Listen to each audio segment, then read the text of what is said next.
Good evening, everyone. Welcome once again to high school football tonight on WILE 97.7, week 10 of the high school football season. And that means the Bobcats on the road to take on state-ranked St. Clairsville, the Red Devils, at the fairgrounds in St. Clairsville. And Bill Kafuri, John Valentine here tonight, high above Red Devil Stadium. And for week 10, you couldn't probably ask for better weather. It's been a little iffy the last couple days, got a little chilly, but that's football weather. And last 2 weeks we dealt with rain. Tonight, it's pretty nice out. Yeah, except for the last 2 weeks. We've said that just about every week. It's been a beautiful night for football. So tonight actually feels like football weather. Low 50s at the kickoff. You can feel the chill in the air. November's coming really soon. And looking forward to this matchup between the Red Devils and the Cats. Bobcats coming off fresh off a victory number 6 a week ago, and back-to-back weeks for the Cats, scoring 40-plus points, 42-10 over Warren in week 8, week 9, a 49-13 win against Marietta. And both those games, the Cats got out fast, got a big lead, and coasted to victory. That's probably not going to be the case tonight as they take on 8-1 St. Clairsville. That's only blemish is an early season loss to Wheeling Park, 18-14. Yeah, quite a bit different. If they were to be able to start with a 3-touchdown lead like they have the last couple weeks with Owen Feldner returning the opening kickoff, I think Cambridge would be pretty excited about that. The Cats got to toss tonight, and they said, we will receive. They will be receiving. He will have a chance to do that 3 times. I would guess that's why they did it. It's pretty tough to do that 2 games in a row, let alone 3. But, yeah, if the Cats could start off the way that they have the last 2 weeks, that's certainly going to get them in real good position to be able to compete in tonight's game. Look, St. Clairsville is in first place, and they're guaranteed first place in the Buckeye 8, the South Division, which Cambridge is in. They obviously have secured that number 1 slot there. However, we're talking about playoffs now. Playoffs? Talk about playoffs? But you have to look at it. Today, as we sit, there were a lot of games last night. So technically, Cambridge fell from 8 to 9 last night and didn't even play.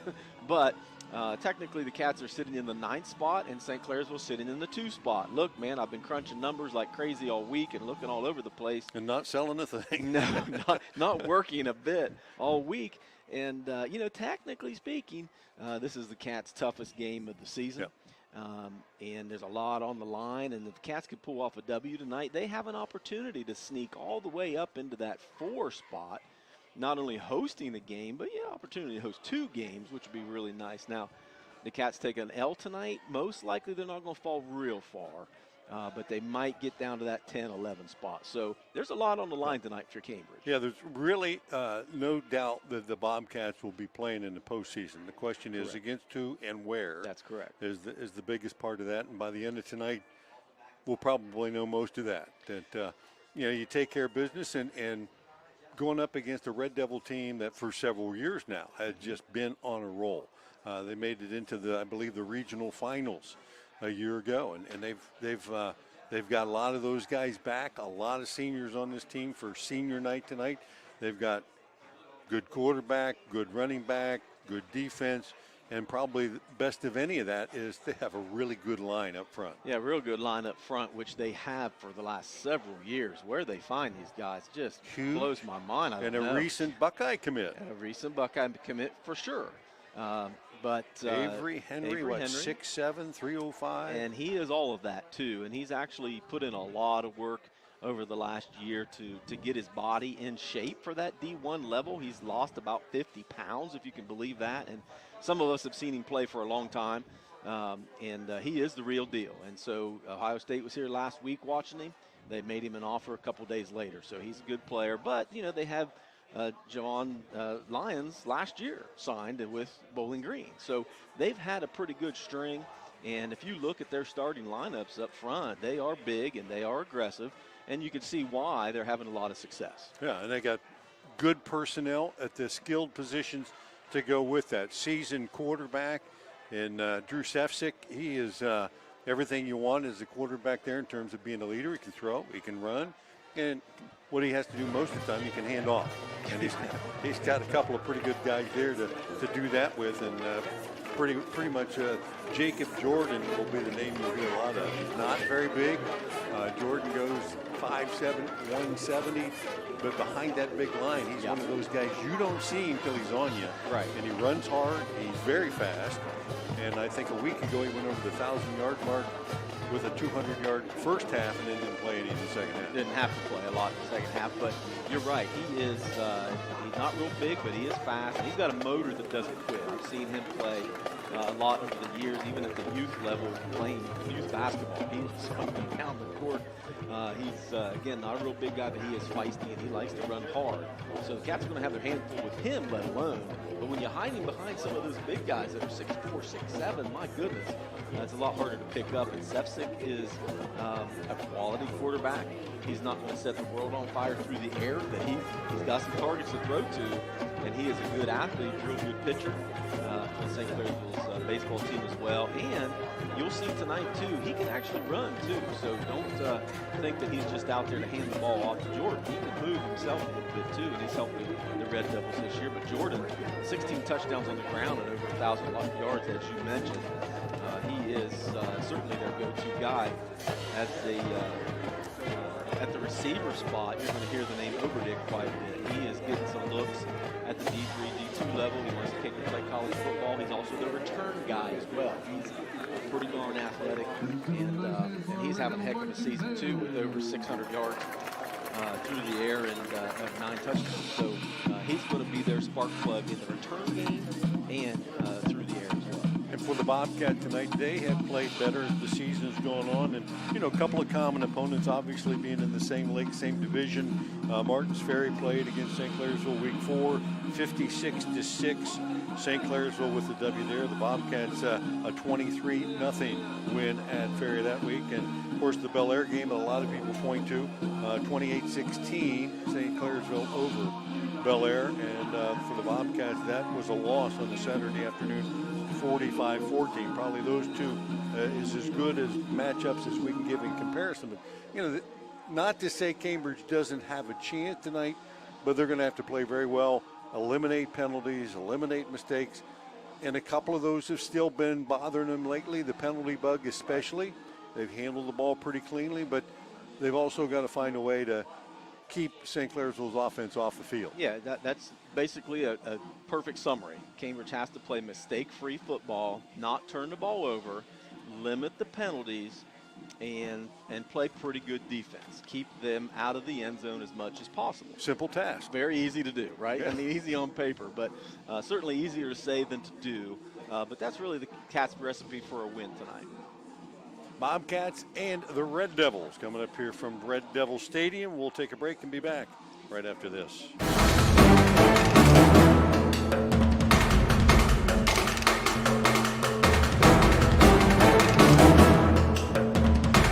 ABC Sports presents high school football.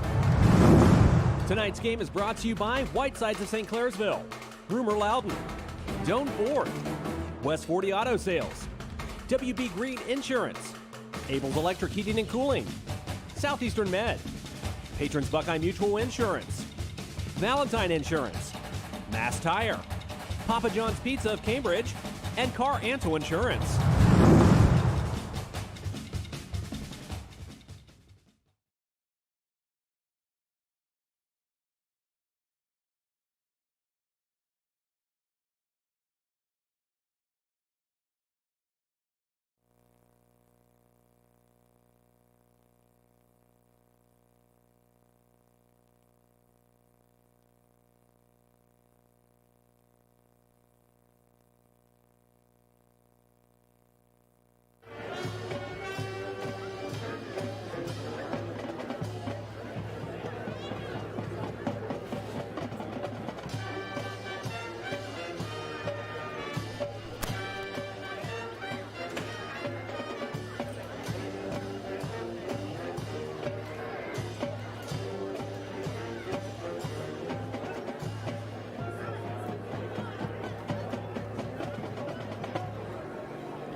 Hey, Red Devil fans, as you come into the stadium tonight, grab your 50-50 ticket. Those have been nice chunks of money over the last few home games. St. Clairsville football team and the Red Devil Club held their first annual game ticket raffle. Tickets were sold by the St. Clairsville football program. All proceeds to benefit the Stadium Improvement Fund. First place winners were Mary Lyle. Second place winner was Wendy Wolf. Third place was Ashley Rankin. All winners will be contacted this weekend for ticket arrangements. Thank you for supporting the St. Clairsville football team.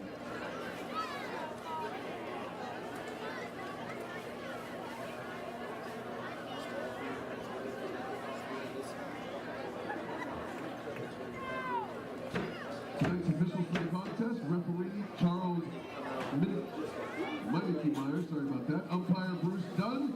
Linesperson Mark Kerwood. Line judge Mike Clyde. And back judge Jacob Varner.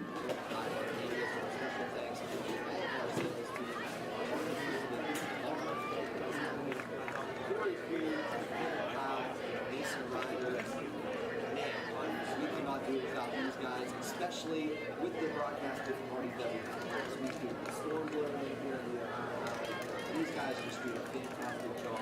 Mason, a welcome addition to the team this year.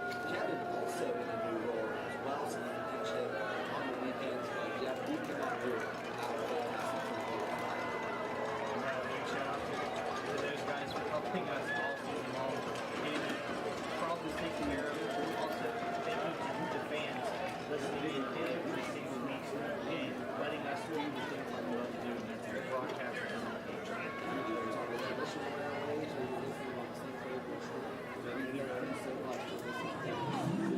But this is why we're just getting started here. That's all the way in.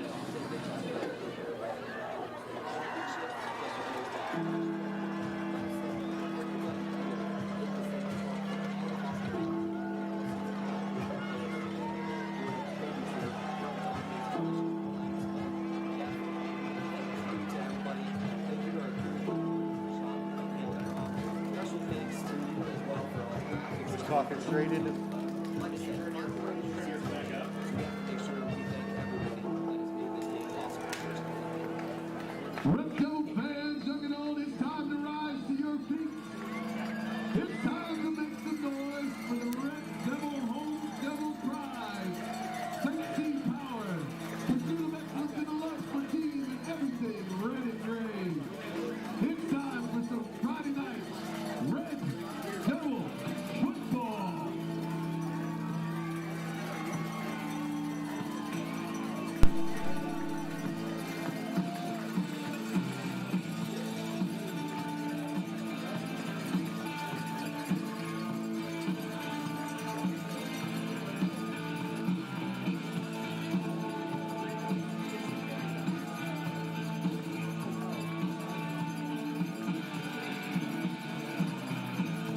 what's that? Check one.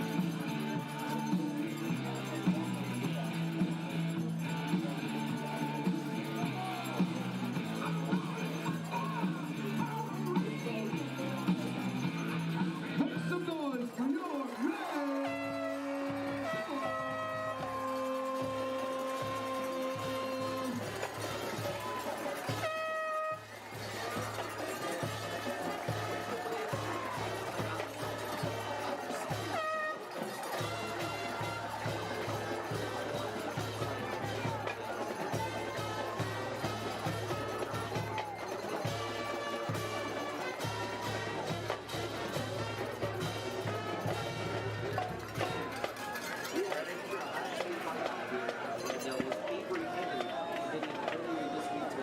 Welcome back to Red Devil Stadium.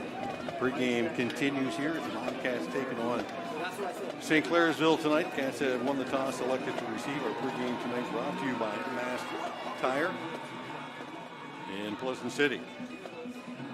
We kind of set this one up, the 6-3 Bobcats and the 8-1 Red Devils, and the Cats in their road white jerseys, blue pants tonight, blue helmets will be taking on the scarlet and gray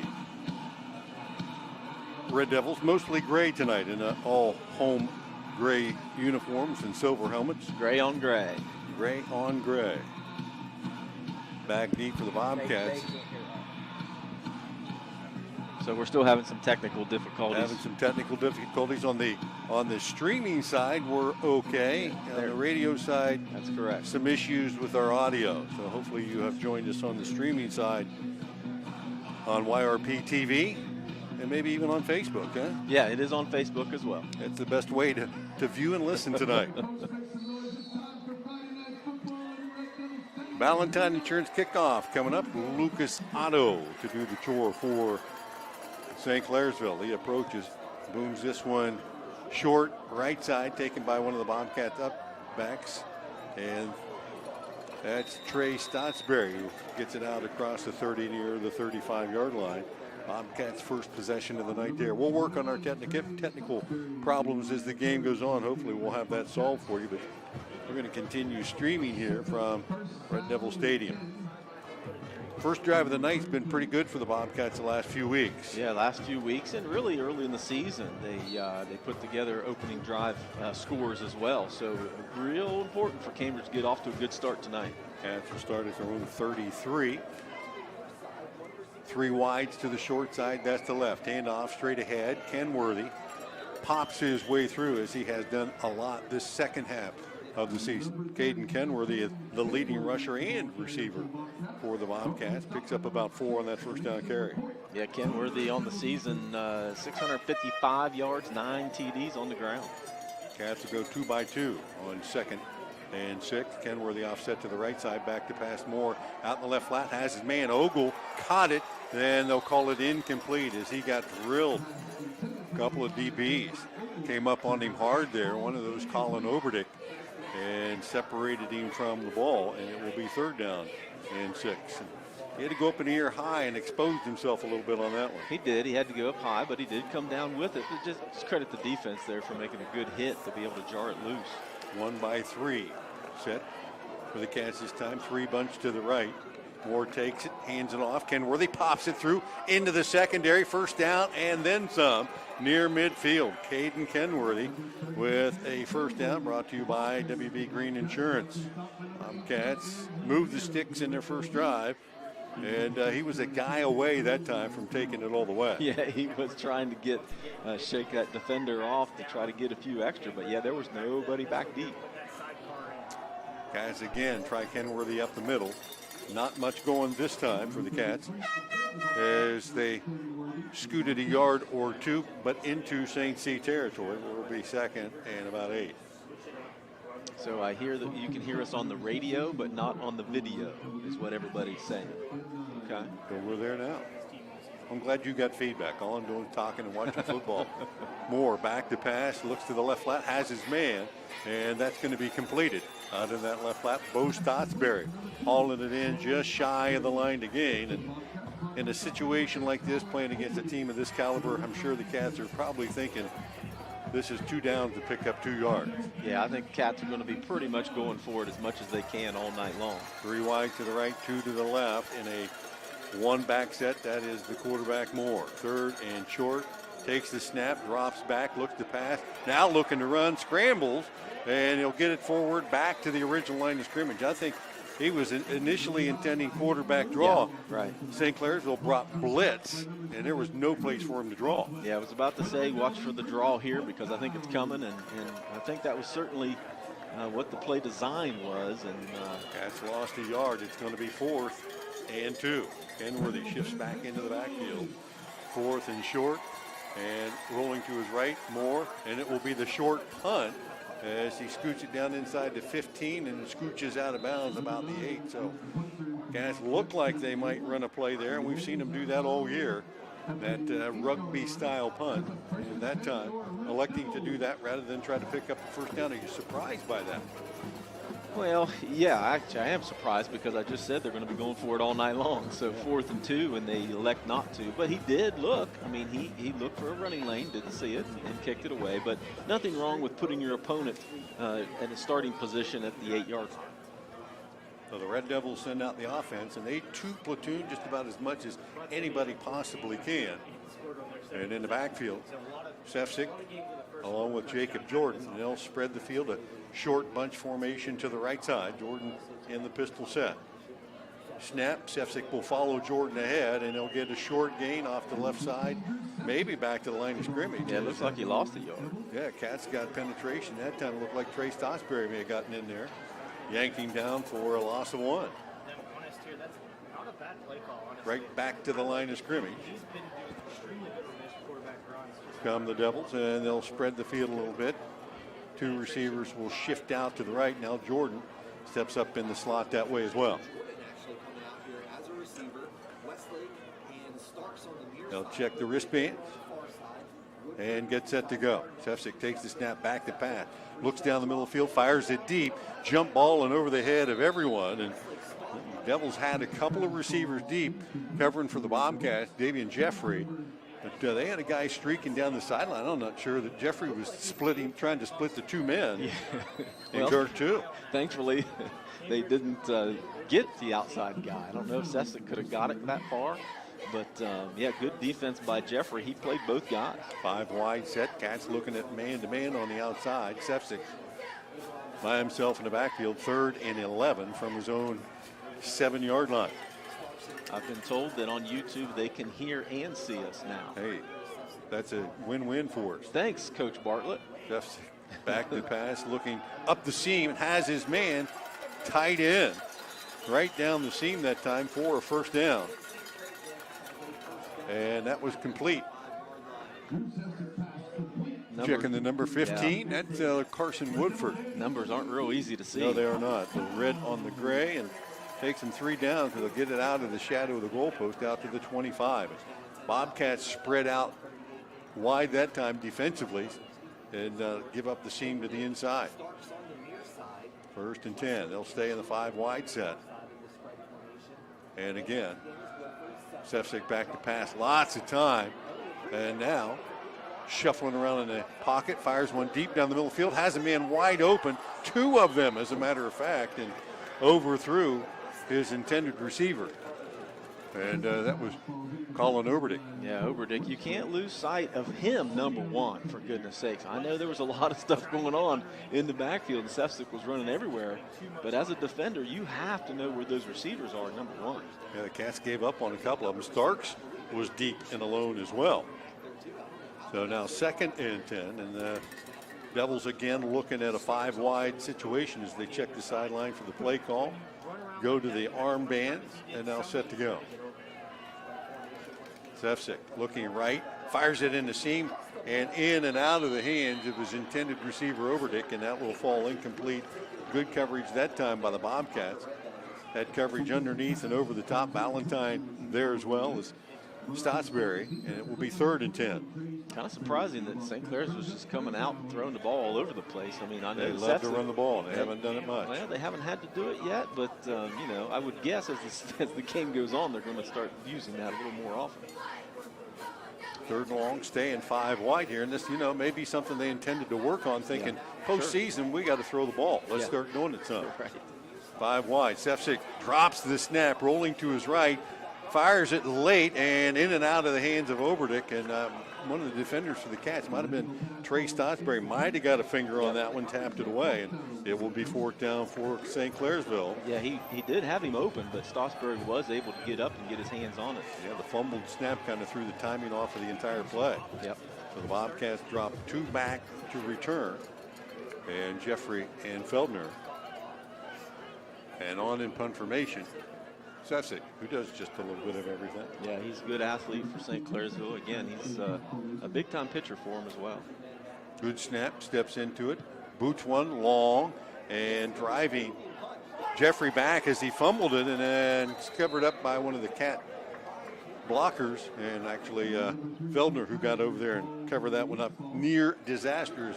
That kick drove him back pretty far. That was a heck of a boot by Sefcik. Great plan to have 2 deep guys, because if there was not 2 deep guys, St. Clairsville picks that ball up. Second possession for the Bobcats from their own 34-yard line this time. Went 6 plays and out in their initial drive.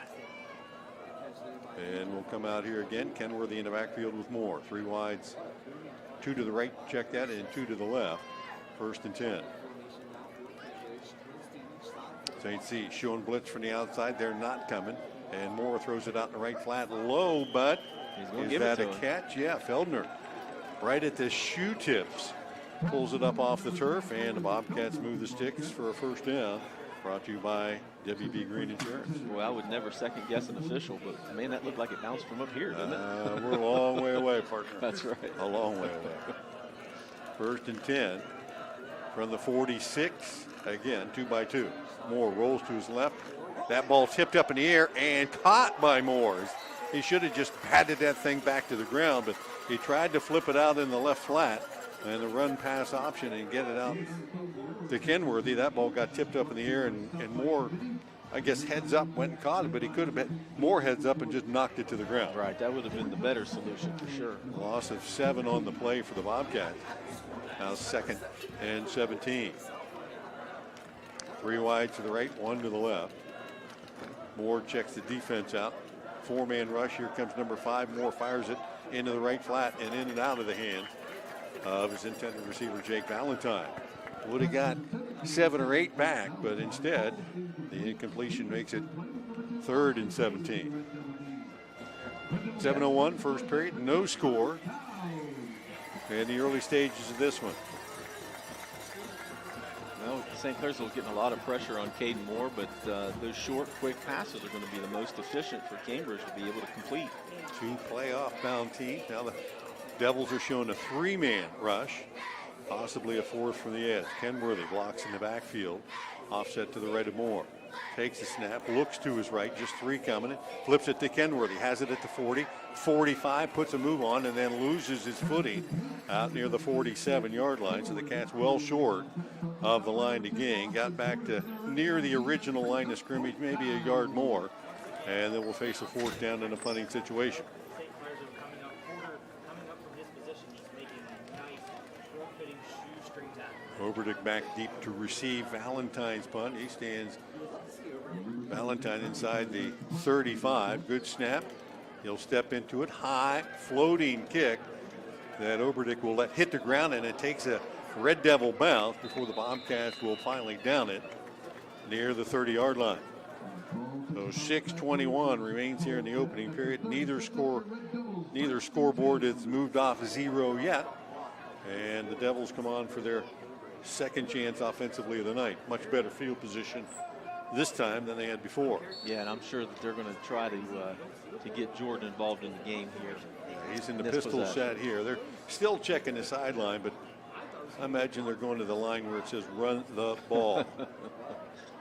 2 receivers wide, left and right. Jordan the deep back, and they'll turn the handle off to him straight ahead. Stacked up the line of scrimmage. Valentine first hit, and he stacked Jordan up for a short gain of about a yard, maybe 2. There was a hole there, but Valentine squeezed that close in a hurry coming from that outside spot. And I like how he got his, he had the ball there. Jordan had the ball, and Valentine went for the ball and the tackle at the same time. St. Clairsville has been prone to turnovers this season. So if we can sneak a couple turnovers away from them, that's going to be our benefit. Twins right, slot left again. Same play, straight ahead, pops it through. 35, 40, and Jordan will fall forward for the first down. Caldwell and on the stop, as well as Connor Mobilini. And 2 plays that time, and that was a huge hole. Maybe a little adjustment on the blocking scheme that time, so they found a lot more room off that right side. Yeah, they brought the backside guard across, and he put a licking on whoever that was on the defensive end. That's Blago. 1st and 10 from the Devil 41-yard line. Offset to the right. Jordan will take the fake. There's the pass up the middle. Oberdick at the 45 of the Bobcats. Foot race to the end zone, and he'll win it to the house. 60-yard catch and run. Sefcik to Oberdick, and he just won the skinny post race, caught it about 10 yards down, and took it to the house. As I said, Colin Oberdick is their playmaker. You see the wheels that he has as well. Now, that was a great throw by Sefcik. Put it right on his hands, but man, you saw that burst of speed as soon as he touched the ball. You were not going to catch him. No, he got a couple steps, and that was about it. Otto on for the extra point attempt. Low snap. They got to hold down. He steps into it and somehow got that thing up in the air and through. 5:03, first period. Red Devils on top, 7-0. We'll be back right after this. Property insists on using Showcase Title Agency for all your real estate transactions. Thank you for your generosity.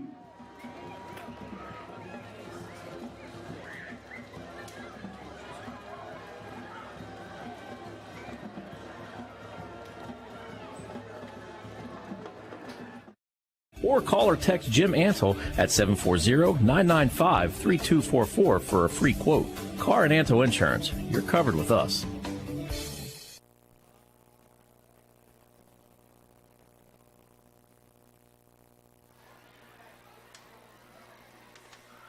Back at Red Devil Stadium, 5:03 left, opening period.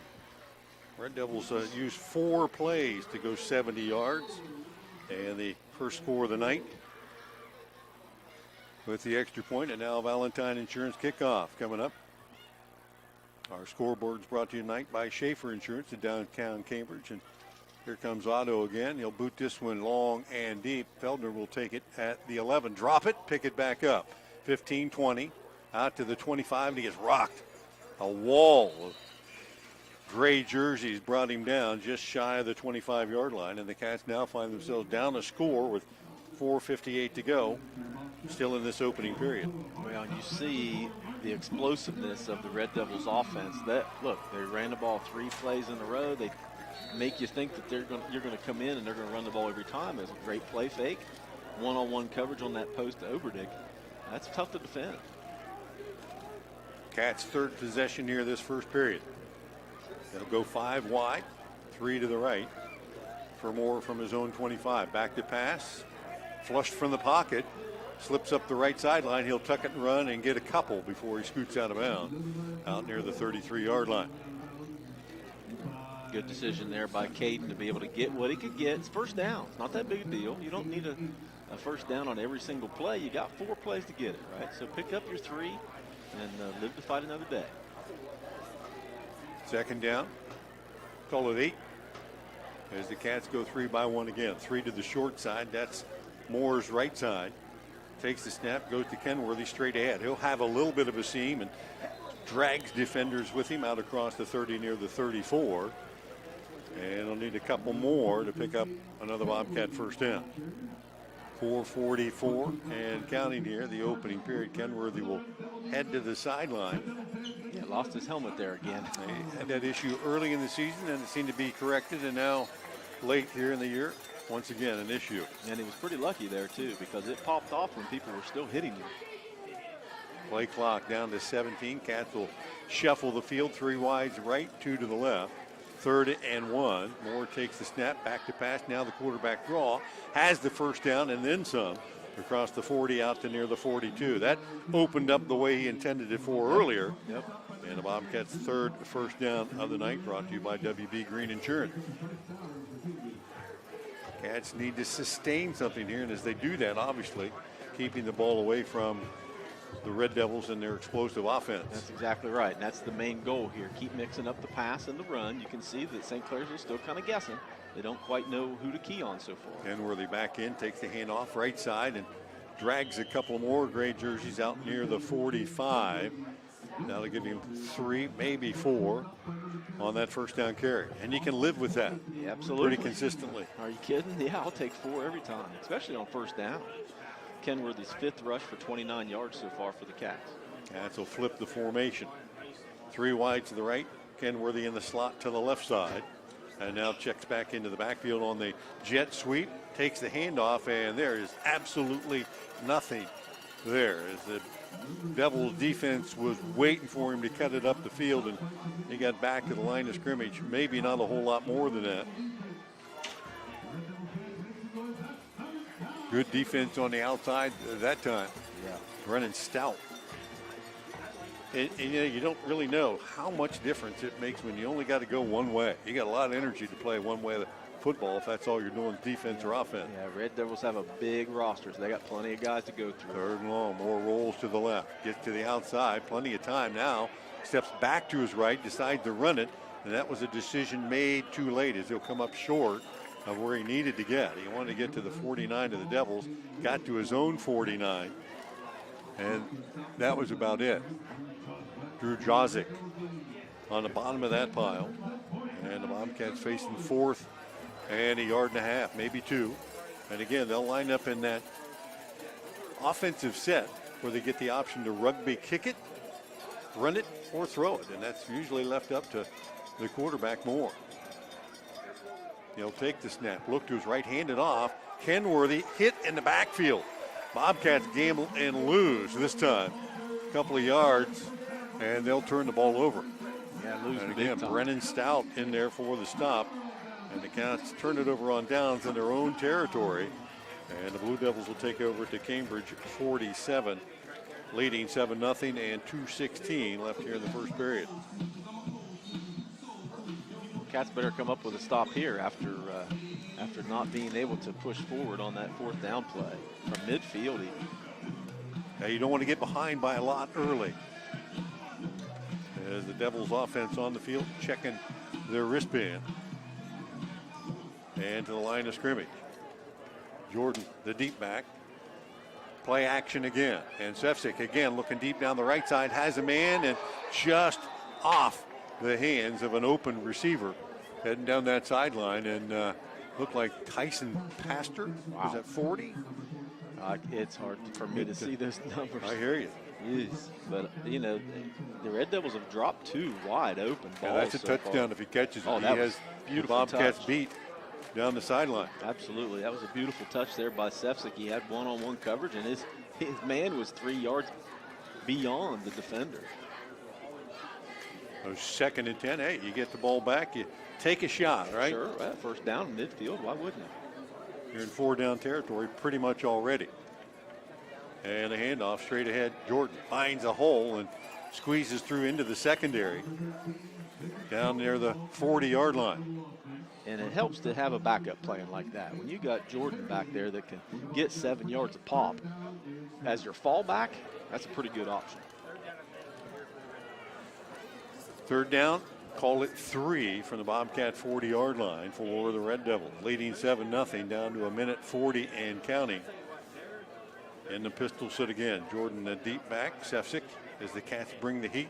Play action, stops, pops down the seam, has his man again as Oberdick had the defender's back turn. He went right up over top of him, yanked it down, and he's got him in the red zone at the 13-yard line. And just when I say that Sefcik doesn't have the greatest arm from a quarterbacking standpoint, He threaded the needle. he is threading the needle on every throw. 1st and 10. Sefcik on the keeper.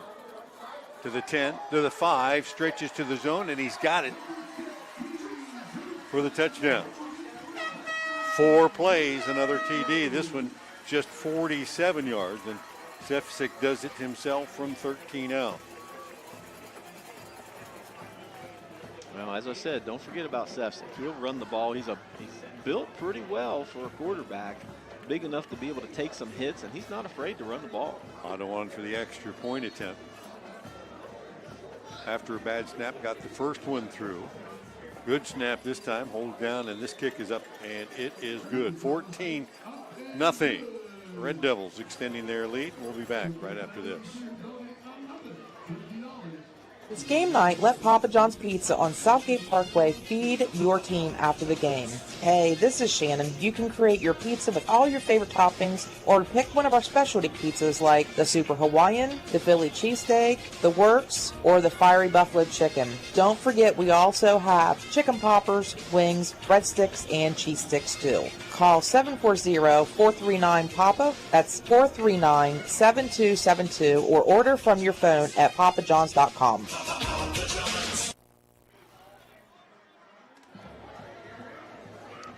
Back at Red Devil Stadium, 14-0. Your scoreboard update brought to you by Schaefer Insurance in downtown Cambridge. And after a slow start, the Red Devils have now found the air game, in the run game, in the kicking game. Yeah. And Otto on again for this Valentine Insurance kickoff. Bobcats have not done things poorly. It's just you can't make mistakes against this team. Yeah, defensively, you're going to have to be able to have a little bit better coverage. That's Jeffrey hauls it in at the 15. Up the left sideline, breaks one tackle at the 20, out to the 25, and skips out of bounds near the 32. Bobcats' fourth possession of this opening quarter. They have had a first down in every possession. So they've moved the ball a little bit, but they have not been able to sustain it deep into St. C territory. Yeah, they're, again, good mix of the pass and the run, getting different guys involved in the game. You know, Moore and Kenworthy and Stottsbury. I mean, there's been plenty of guys that have touched the ball so far. You know, you just got to be able to convert those first downs, that's all. First and 10, Cats from their own 31. 2-by-2, wide receiver set, 4-man defensive front. Moore takes the snap, looks to the left flat, has it out to Valentine, who hauls it in. Basically a long handoff as Oberdick runs him out of bounds near the 35. About a 4 or 5 yard gain. He's just trying to get that defense running east and west so they can pop Kenworthy through. And they've had a couple of plays that have been pretty successful running straight ahead. Yep, and as long as you can continue to keep them spread out like that, it's going to work. And they try it right here. Kenworthy working off the right guard and forced to the edge, and they'll not get a whole lot there. Back to the line of scrimmage, if he's lucky. Yeah, now just as I say, you're gonna be able to be successful with that, but you got to be able to sustain your blocks up front too. I understand that you're outsized and they got fresh legs in there, but you're going to have to be able to try to use your weight and pushing people around. Quick pass, right flat this time, completed to Valentine, tripped up as he was just trying to kick it into gear and not able to get much going. And I think that was Austin Porter that got out there and got a piece of it. Between Porter and Brendan Stout, they are all over the place in those linebacker spots. And the Cats will come out in their punt formation again here, down 14-0. And a 3-and-out for the first time tonight in the last 10 seconds of the first period will wind down before we get a playoff. We'll head to the second period coming up right after this.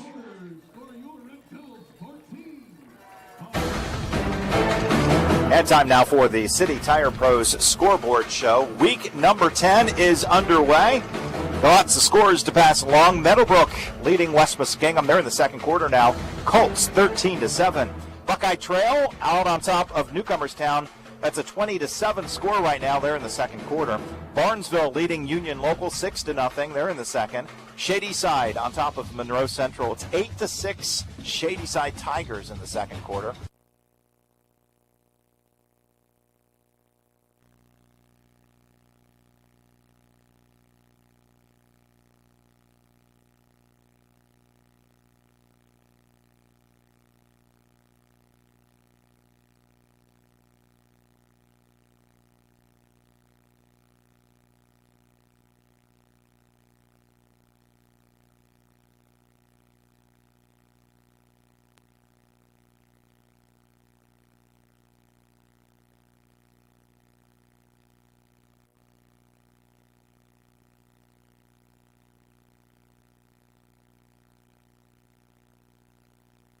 Nothing Red Devils as the Bobcats punting the ball away here. Valentine short punt off the right side of his foot taken by Oberdick at the 35, and he'll get it up near midfield. And the Red Devils, after a slow start, have gotten things underway, leading 14-0. They've done it in the air and on the ground. Sefcik to Oberdick for a 60-yard TD, and then Sefcik himself from 13 yards out. And he's made it 14-0 as he brings his team out here again with another short field. Yeah, Sefcik's only completed 3 of 8 passes. A couple of them were dropped, but one was a 59-yard TD, and the other was that 27-yard right before the TD he ran in. So 3 big completions, 102 yards.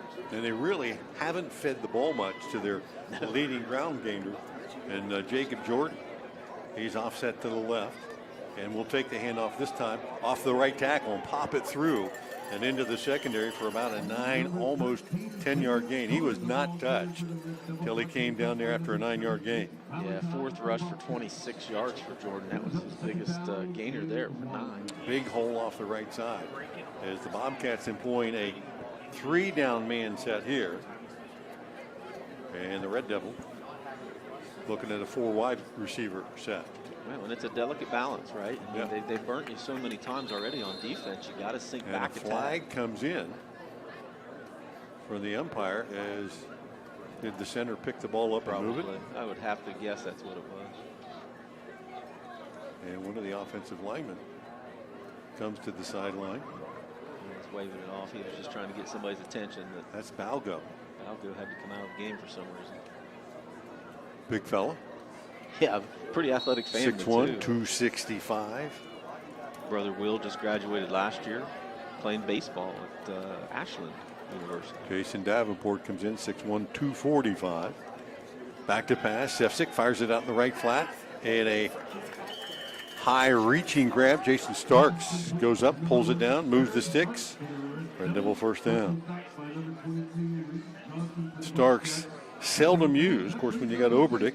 Yeah. Well, don't fall asleep on Starks. He is quick, probably quicker than Oberdick is. 5'8", 135. He's in there probably for that reason. He's on the outside. He can stretch the field. Absolutely stretches the field. He's their leadoff batter in baseball, too. He is quick. 1st and 10 from the Cambridge 34. Oberdick in motion. Hand off Jordan inside. And short gain stacked up by the Bobcats.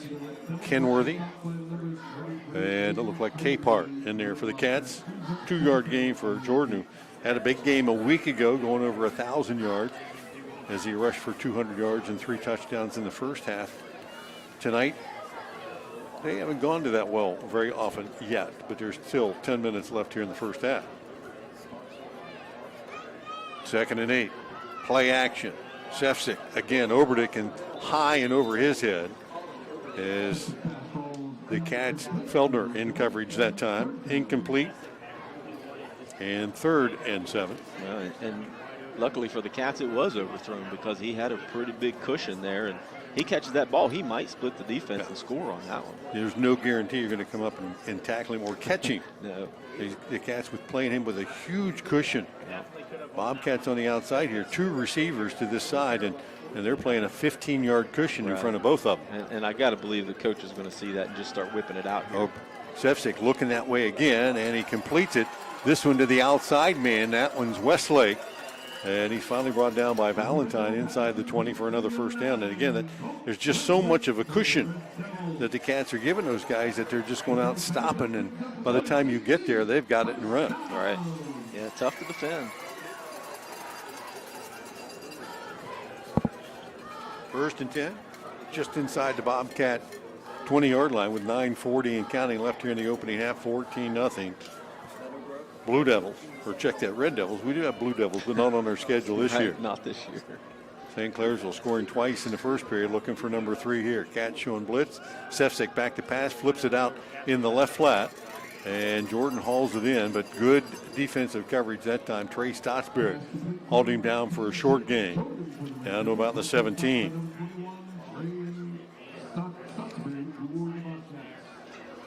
They see as so many teams do get right back to the line, and then we'll hesitate, check the sideline to see if there's a change, and there typically is. See if the Bobcats adjust defensively once the offense gets set. Now blocking back in the backfield, Jordan, the deep back, Oberdick in motion across the field. And it's play action again. Under pressure, screen pass nearly picked off. The Bobcats read that well. Connor Myers had it go right through his hands. Sefcik threw it right to him. Never saw him, I don't believe. No, definitely did not see him. And the Cats would have had a free sideline that time. Instead, it is incomplete and 3rd down and 8.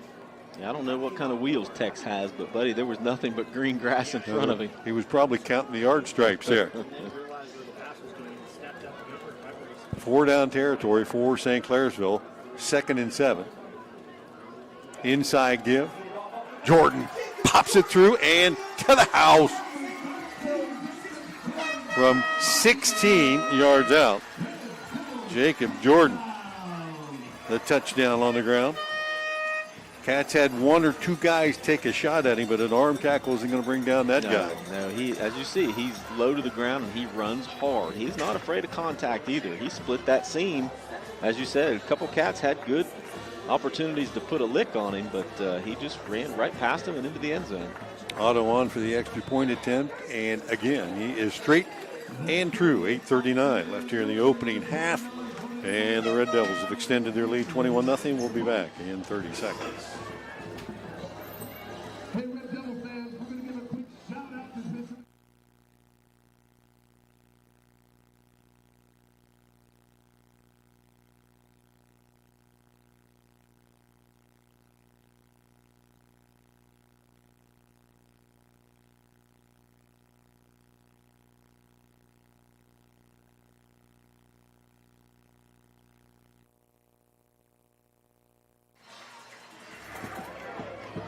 Back at Red Devil Stadium, your scoreboard update brought to you by Schaefer Insurance in downtown Cambridge. 21-0. Red Devils have extended their lead over the Bobcats, and it is just that's their MO. Yeah. Run it till you defend the run, then pass it. Pass it till you defend the pass, and go back to the run. And by that time, your head's firmly on the swivel. And that's pretty much what's going on. Down 21-0. Cats are putting their heads on a swivel on defense now. Offensively, going to have to put something together, make this a competitive game. High end over end, Valentine Insurance kickoff, finding Davian Jeffrey at the 10, out to the 20, 25, and a flag comes in on the far sideline near the 26-yard line. Cats with their 5th possession of the night, 8:33 left here in the first half, down 3 scores, and the starting point will be yet to be determined. I want to wish a happy birthday to one of my golfing compatriots who turned, I don't know, I can't give his age. All I can say is this summer he shot his age. And he's from the senior tees. Well, it's probably fair to say, right? Sometimes. Okay. Bill Lingle. Congratulations, Bill Lingle, on not only shooting your age, but having another birthday. That's always good. I'd be all right shooting my age. Yeah. Well, you do Happens every time regularly. out, but it's usually after 9 holes or 4 or 5 holes. 4 or 5, maybe on numbers 15 or 14. You saw that score the other day on 13. I did. Cats will start this drive at their own 13-yard line. 4 wide. Back to pass. Moore flushed out of the pocket. No, he will go down. And slicing in there. How many times are we going to call this guy's name tonight? Brennan Stout from that middle linebacker spot with the sack.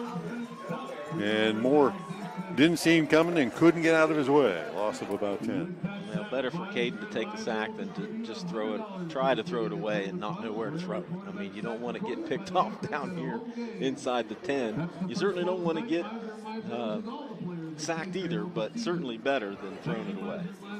Into trouble. Second down 20 for the Cats. Kenworthy offset to the right. Valentine in motion across the set. Moore. Screen pass middle to Kenworthy, and he'll have it up across the 5 near the 10. And good recovery by that Red Devil defense. As it initially looked like Kenworthy might get a pretty good gain out of it, but they hustled right back into play, and Drew Jozic that time coming from behind to make the tackle. 3rd and long for the Cats from their own end zone, basically. 7:20 left here in the first half. Yeah, I don't know the play call here. 3rd and 14 with down 3 scores at your own 8. I don't know what play you're calling. 3 wides right, or to the left, 1 to the right. Moore will take the snap, look to his left, have it completed out there. I believe Jeffrey maybe with the reception. As they unpile there, didn't get a whole lot, maybe 4. You don't want anything to happen. Nice screenplay once That's again. Moore's 5th completion in a row. Actually, might have been Xander Caldwell on the catch. Was it Caldwell? I thought it was Jeffrey too. Well, I did too initially, but I didn't see number 1 get up off the ground. So I could be wrong. And that's a long way. I'm old. Valentine on for the punt. Kicks it away. Oberdick takes it at the 43 on the run. 40, 30, 20, 10. 1 man to beat, and he's going to beat him. 45-yard punt return by Colin Oberdick. And he caught that thing on the dead run, kind of waited for it, just like a center fielder would wait for a ball to come down as he'd catch it to make a throw. He caught that thing on the dead run and was by every Bobcat before they knew it. Yeah, you could see that he was ready to do that. He knew exactly what he's doing, that ball was coming. It was just the parting of the Red Sea right up the middle. On for the extra point attempt. This one, a bit of a line drive, but still straight through the uprights. And just like that, 6:24 left to go in the first half, and the Red Devils add a special teams touchdown. This one, Oberdick from 45 yards out on the punt return. As we said in the beginning, you got to keep your eye on Oberdick. He is their #1 playmaker. You can talk about Jordan all you want to, and rightfully so, but Colin Oberdick is their best overall player. And they're going to try to get him the ball any way they can. And after that, you see exactly why. He is athletic, he is fast, good hands, and he plays a heck of a good defensive back as well. Yeah, one of the few guys you're going to see play both ways a little bit. Tonight, probably not much on defense, but we've seen him a little bit out on the field a couple of times, make a couple of big hits. He can play a lot of sports at the next level. Yeah, I think football, I don't know Colin real well, but I do know that he's looking to play some football at the next level. Valentine Insurance kickoff coming up. Lucas Otto from the left hash here. Cats have Feldner back deep again this time. And it will be in his direction over near the right hash, and he'll haul it in. Gather himself at the 5, 10, 15, and gets stuffed out near the 17-yard line. That kick took him all the way near the sideline and took away a lot of momentum he might have had. And the Bobcats once again will be backed up on their own end of the field, trailing now 28-0 with 6:16 left here in the first half. Well, the exact opposite of the last two games. Cambridge got off to this kind of start against Warren and against Marietta. It must have been the rain. It is, since it's not raining tonight. Open the faucet, huh? I guess. But the exact opposite is true, and St. Clairsville looks sharp. Ran into Tom and Angie Hannon. Want to say hi to them today. They said they would be home tonight listening. Big soccer game tomorrow. I saw Tommy posting. Bobcat soccer team in the tournament play at home tomorrow afternoon. Check that out. There's more on the play action. Didn't have anybody open. Tucked it, and we'll get a couple. Almost looked like a busted play of sorts that time. Cats in a hole early here. One that will be hard to pass their way out of. And they haven't shown the run efficiency they had early tonight. 3 wide to the right. Moore takes the snap, rolling to his left. Now he'll tuck it and go and get about half of what he needs out near the 25. Needs to get to the 32.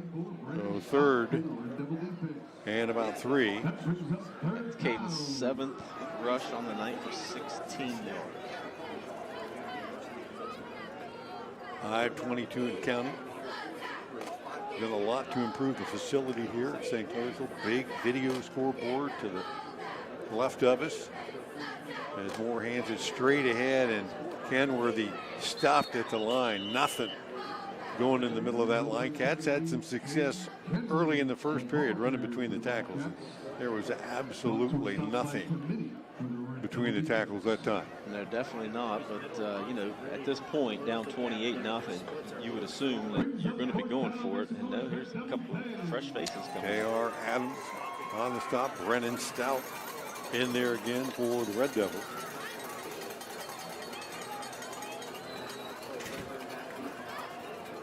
And Valentine back again to kick. Catches it, boots it. Nice spiral that turns over. And a fair catch. Taken this time by the Devils. That's not Oberdick. I didn't catch the number there. If it gets closer, we'll maybe know. Huh? Cole Thoburn. 12? 12? Caleb Wall. That looks like Cole Thoburn. Looks like a we'll go with 20. 28-0. St. C.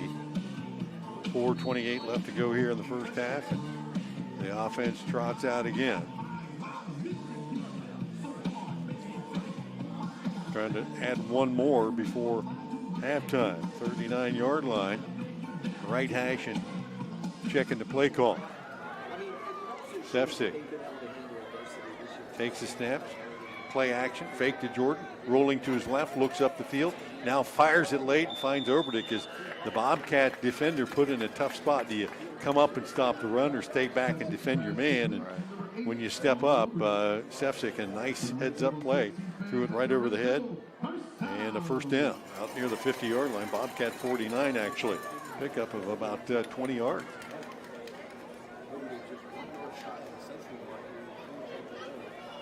First and 10. Yeah, Oberdick's third catch for 98 yards already. Yeah, 60-1 will do that quickly. Yeah. Jordan straight ahead. Not hit yet until he got deep into the secondary. Check that. Not Jordan that time, but Logan Shields. Boy, does he run the same way. 5'8", 170. Jordan checks in at 5'7", 170. The difference is one's 14 and one is 13.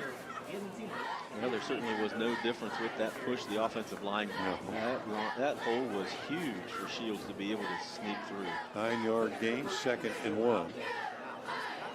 I mean, didn't get touched until he was 8 yards downfield. A lot of depth on this St. C team. Motion across the formation. Woodford sets there. 3 receivers wide to the right. Middle screen, and that's completed. Again, coming up the sideline, Logan Shields down, makes a move back to the middle, and will scoot into the end zone. 40-yard catch and run on the screen pass. Logan Shields tacks on another before halftime.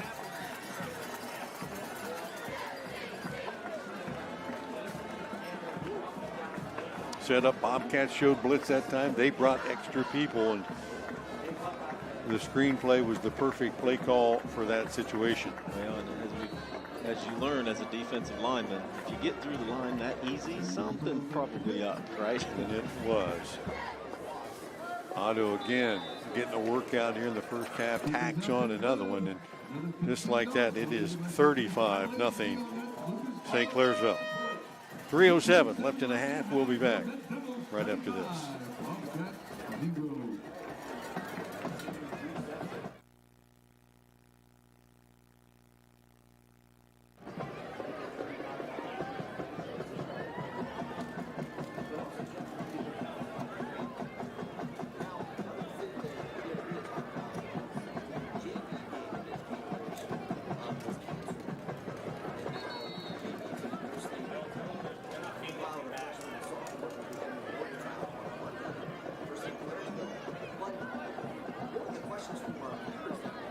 Stadium and the Devils running away from the Bobcats here and passing away from them as well. 35-0.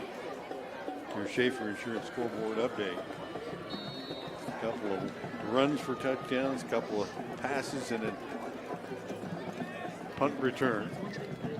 A little bit of everything so Blue far. Devils showing you why they're one of the top teams in the region tonight. Valentine Insurance kickoff, Lucas Otto. Great leg getting a workout. This time Davian Jeffrey at the 9. Run the right hash, taking it up that right hash. Sidesteps one guy, 25, 30, out near the 35. And that's where the Cats with 2:58 will get another chance to put points on the board.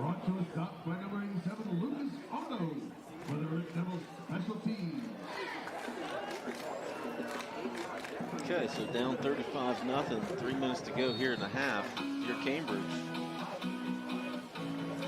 can't score 35 points in one series. No, you can't. But you have to establish something. Have to get something going. The Cats started the night out running the ball well. That hasn't happened too well the last couple possessions.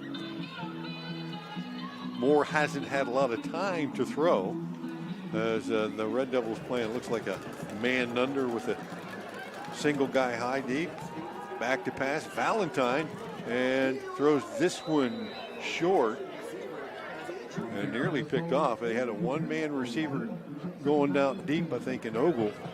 The defense was not fooled by that play, as there were a couple of defenders back and nearly in the hands of one of them. I just don't think he saw the ball coming.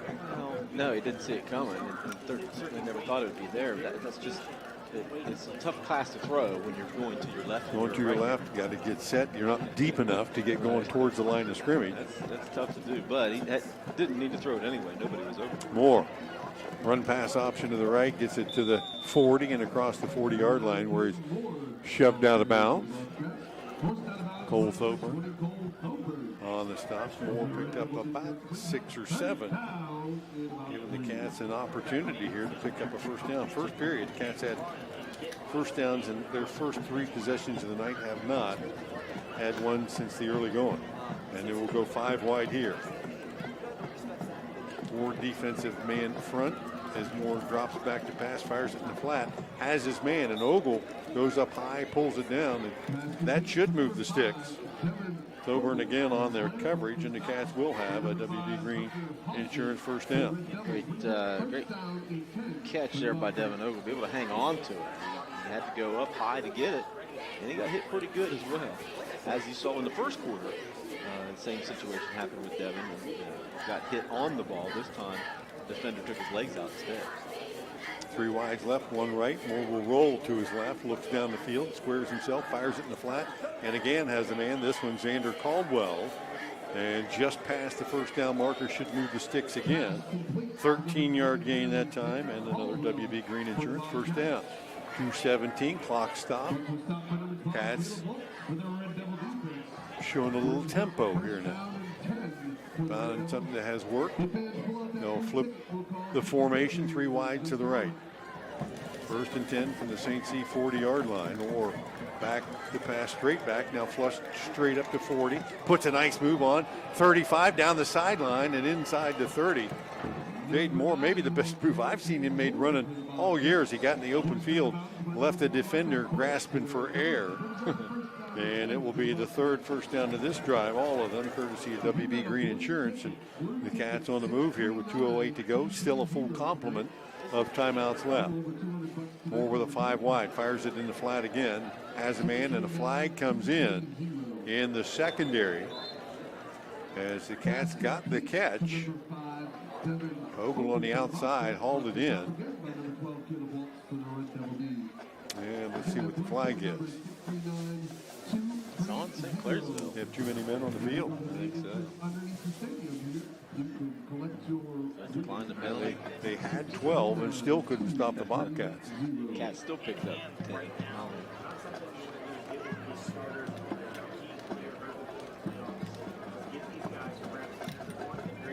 Discussing the situation, and it's got about an 8-yard gain out of it, I thought. Coach Lee coming out trying to get an explanation as to what options the Cats will have. They're going to have to just decline the penalty and take the result. I think they took the penalty because it resulted in a first down. Don't ask why. I'm not. We'll take it. Just do it. Right. Any way we can get it. Fourth first down. This one via the penalty. There's the Bobcats now in the red zone at the 12-yard line. Under 2 to play. 3 timeouts left. They'll send 3 wide to the right and 1 to the left. Kenworthy in the backfield with Moore. Bobcats have thrown their way down the field. Will do so again here. Moore fires it in the corner of the end zone, and Ogle goes up, pulls it down, and a flag comes in. And is it on the defense? That's the question, right? Well, he didn't throw the flag until after. And he didn't Ogle had signal caught the touchdown ball. either. No, so I would guess it would be on Ogle for a push-off. Pushing, yes. That is indeed the call. Yeah. I mean, it's a great catch by Ogle, but he got a little bit too much separation. Pretty good coverage by the defender that time. Oh, yeah. He had to shove off to get a little separation. And so now first down for the Bobcats, and it will drop them all the way out to the 27.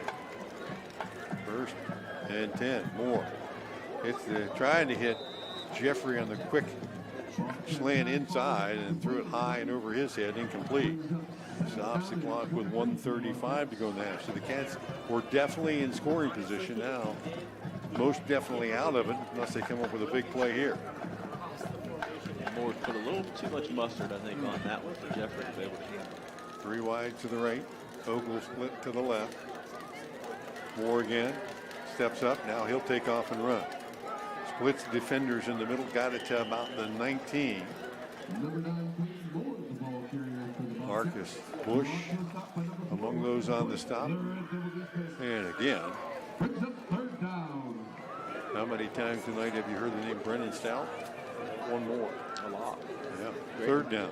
Another great move there by Caden to do a 17. shoulder fake. Blitz coming from the outside. Lob to the corner of the end zone. And Ogle goes up this time and does hold it down. And the official gives him the touchdown signal from 20 yards out. The Bobcats on the board. And Ogle that time kept his hands to himself and used them to catch the ball. And Devin Ogle, 20-yard catch, and had to do the instant replay to get that to work. Well, luckily the defender, Devin, sold it a little bit better this time. The defender didn't know the ball was coming. And he made a great adjustment because the ball was just a little bit short on his back shoulder. Extra point attempt by Parsons is up and good, and the Bobcats have closed the deficit with 1:02 left here in the half. 35-7. We'll keep it here before halftime. As we talked about the Bobcats needing to put something together, and that drive they did. Actually taking over possession of that drive.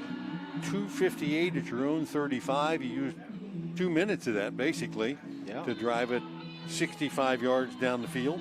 And efficient, again, those shorter, quick passes, those little 5 to 10 yard routes, and using the sidelines as well.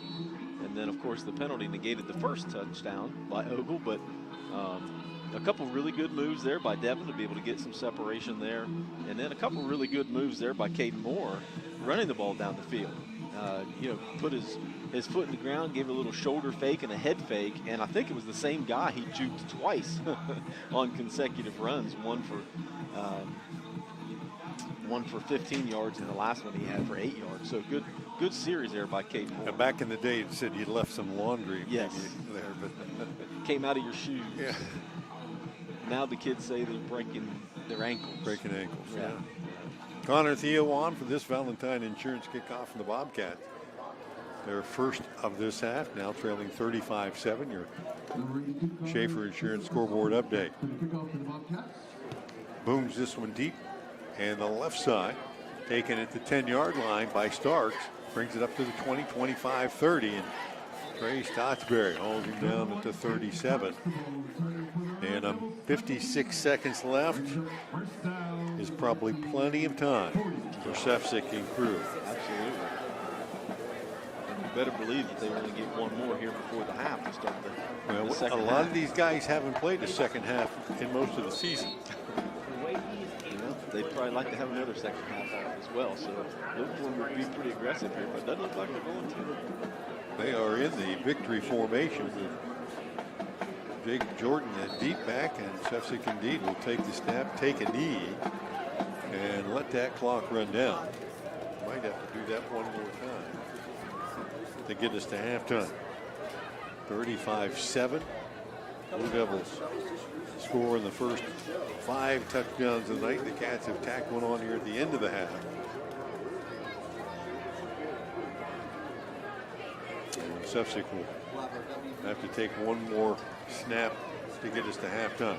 I invite you to stay tuned. We got some scores to catch up with on the area. Our O&N halftime show coming up as well.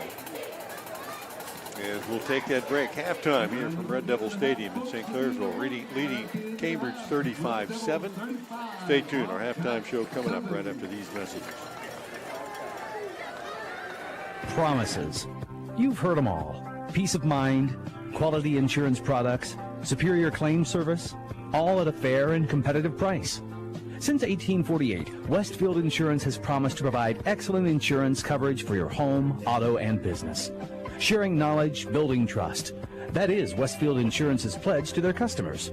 For a quote on protecting your home, auto, and business, call W.B. Green Insurance today. W.B. Green, professional insurance.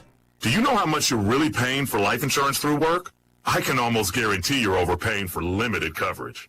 I'm Joel Clark, a Select Quote agent for over 20 years. My clients are shocked to learn how expensive life insurance at work really is because of a rate that's driven up by unhealthy people. Why pay more when you don't have to? For over 35 years, SelectQuote has helped people save 50% or more by shopping highly rated insurance carriers. I even found a 40-year-old man with high blood pressure, a 10-year, $500,000 policy for only $19 a month. Don't wait. Workplace open enrollment is here. Let SelectQuote save you money and get you the coverage you need to protect your family. For your free quote in just minutes, call 1-800-672-7070. That's 1-800-672-7070. 1-800-672-7070. Or go to SelectQuote.com. Full details on example policy and carrier ratings at SelectQuote.com/commercials. Price could vary by health, issuing company, and other factors. Not available in all states. If you owe the IRS back taxes, then get ready to pay up. The IRS has giant private collection agencies actively tracking down folks who owe the IRS. So if you think dodging them was stressful in the past, it's going to get a whole lot tougher. Optima Tax Relief has this advice. Don't wait. Solve your tax problems now before it's too late. Optima Tax Relief works to stop the demand letters, stop the aggressive collection actions, and stop the IRS collectors from targeting you. Ask Optima about the Fresh Start Initiative, one of the biggest breaks the IRS has ever offered. If you qualify, you could save thousands, and nobody knows this program better than they do. Optima is A+ rated with the Better Business Bureau, and they get results, having resolved over $1 billion of tax debt for their clients. Get a fresh start. Call today for your free consultation. Call 800-348-0269. 800-348-0269. 800-348-0269.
Let's welcome back to the field your award-winning Red Devil Marching Band.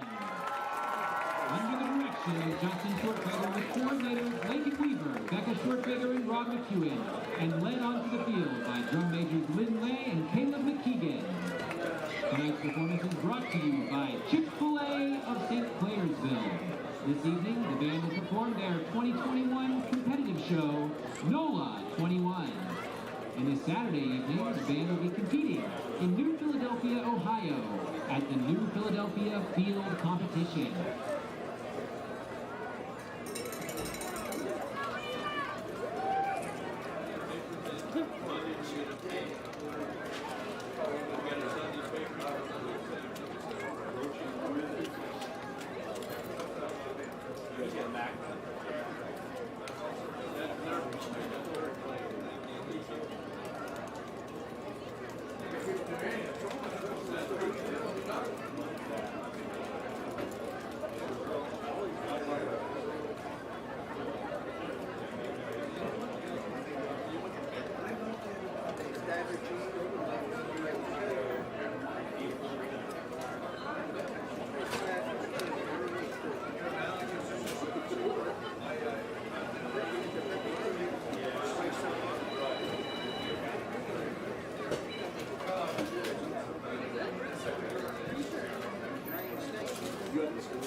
Welcome back to Red Devil Stadium, St. Clairsville, Ohio, where the Red Devils enjoying a 35-7 lead over the Bobcats here at halftime. You're listening to our halftime report brought to you by Papa John's on Southgate Parkway in Cambridge. As the bands entertain us on the sidelines here at halftime, the team certainly did that in the first half, and it was primarily the Red Devils who got on the board twice in the first period, another 3 times in the second, and they used a variety of methods to do that. 5:03 of the first period, Drew Sefcik 60-yard pass to Oberdick, actually about 20 yards of it in the air, the rest of it on the ground as Oberdick used his wheels to run away from the Cat defense. Just a 4-play drive to cover the 70 yards. Otto's kick made it 7-0 at the 1:15 mark of the opening period. Sefcik again, this time with his legs, from 13 yards out again, just 4 plays to cover 70 yards. And it was 14-0 after the kick. Then Jacob Jordan in the mix, the 1,000-yard rusher, a 16-yard run here. He didn't get many opportunities in the first half, but he made the most of them. 16 yards to pay dirt, his 17th touchdown of the season, capping an 8-play, 50-yard drive.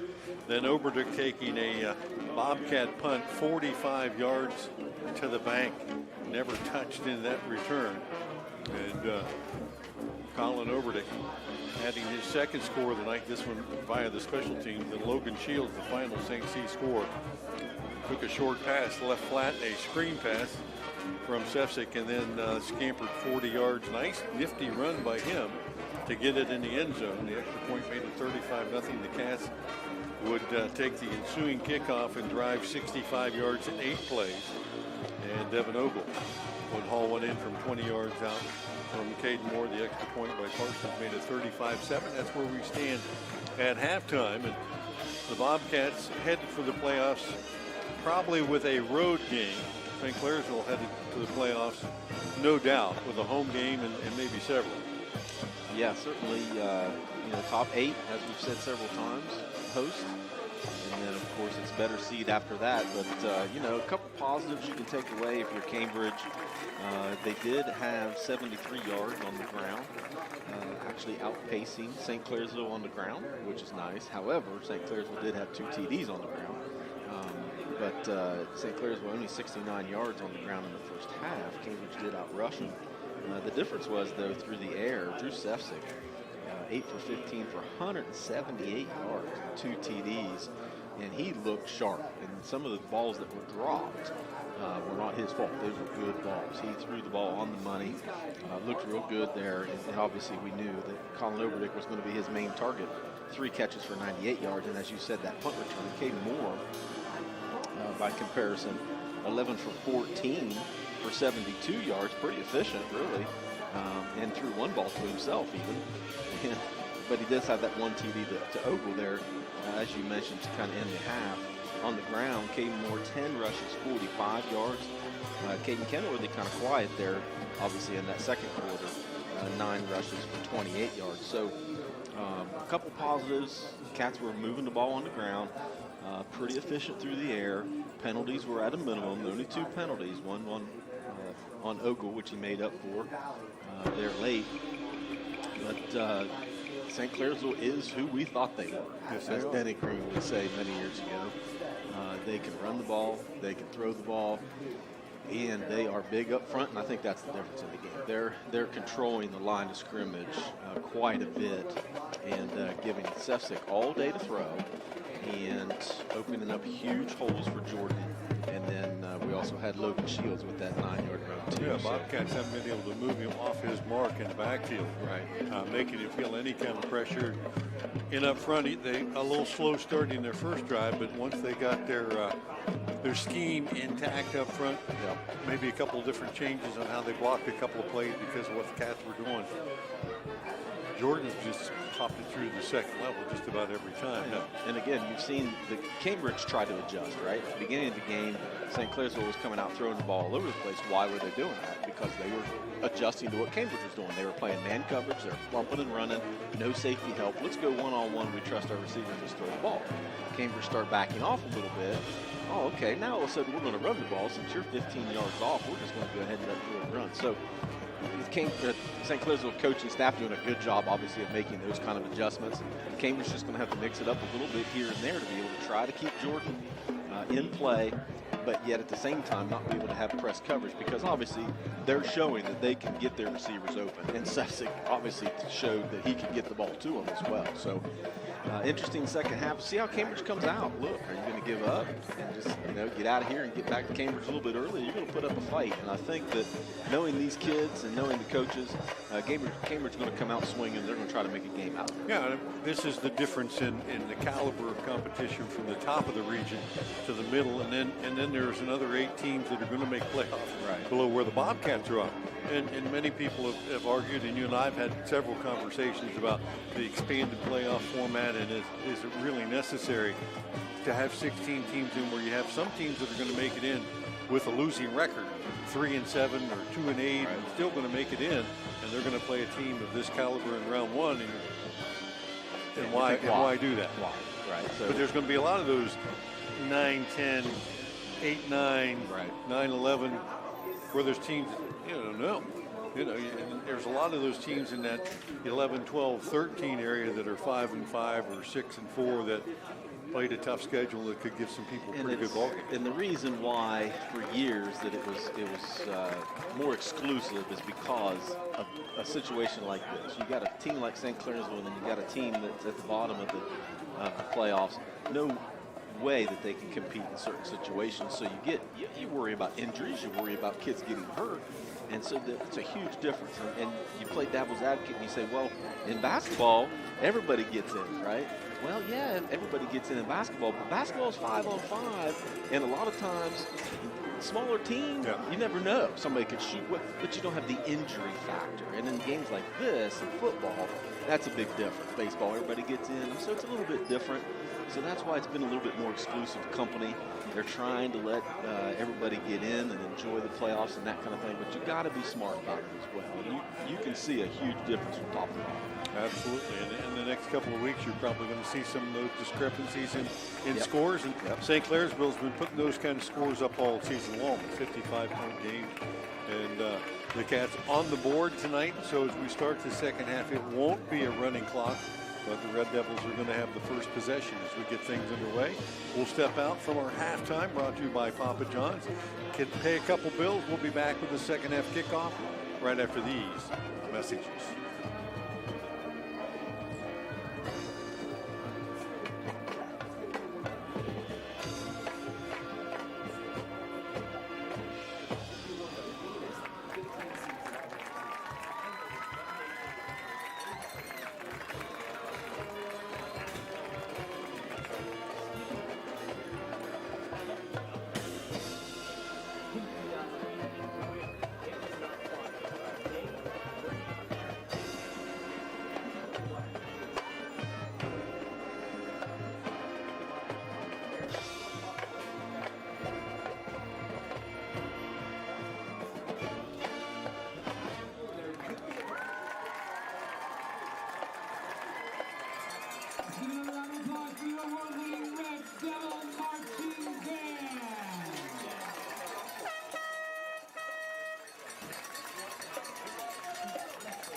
Stadium, second half just about to get underway. Both teams making their way out for some warm-up.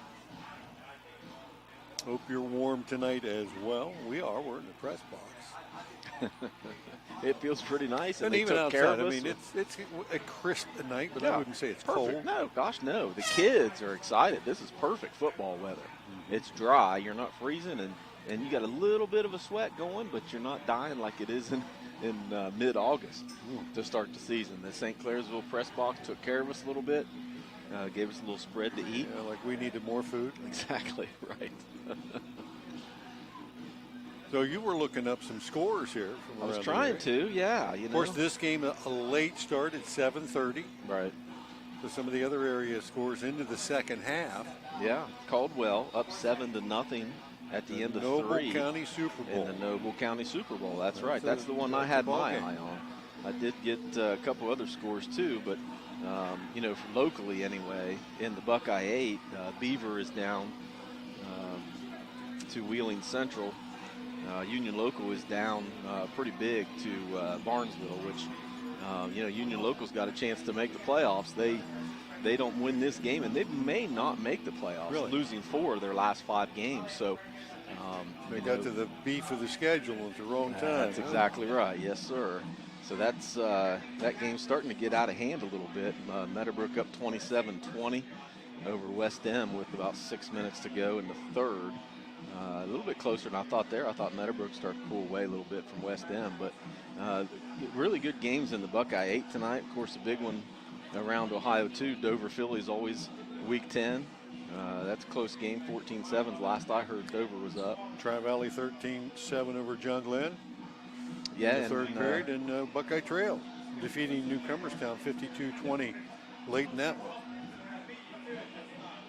And another big one in the IVC, Ridgewood and Garaway. I haven't That got a is a score big update. one. That's a huge one. Neither team has lost a game yet.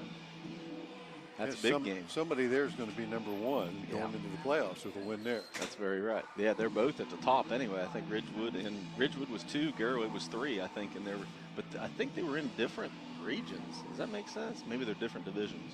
No doubt. Just about ready to get underway here. 35-7. St. Clairsville on top of the Bobcats. And we talked a little bit about this on the way down. The Red Devils came out maybe a little sluggish, threw the ball a lot more than we thought.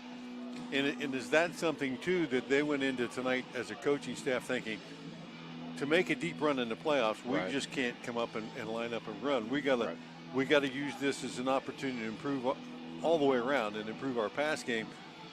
Struggled a little bit early with some drops and stuff, but boy, they started hitting on all cylinders. Yeah, and it's not because Sefcik can't throw the ball. He's thrown the ball 113 times coming into tonight, so for 1,300 yards and 16 TDs. So he's been pretty darn efficient at 60% completion rate as well. So it's not like they can't throw the ball, but you're right. If you want to advance in the playoffs, you have to be able to throw the ball, and I think that that might have been some of the reasons, but also knowing that, of Cambridge's defensive weaknesses, the defensive backfield is basically an area you want to exploit anyway. So, that could have been part of it as well.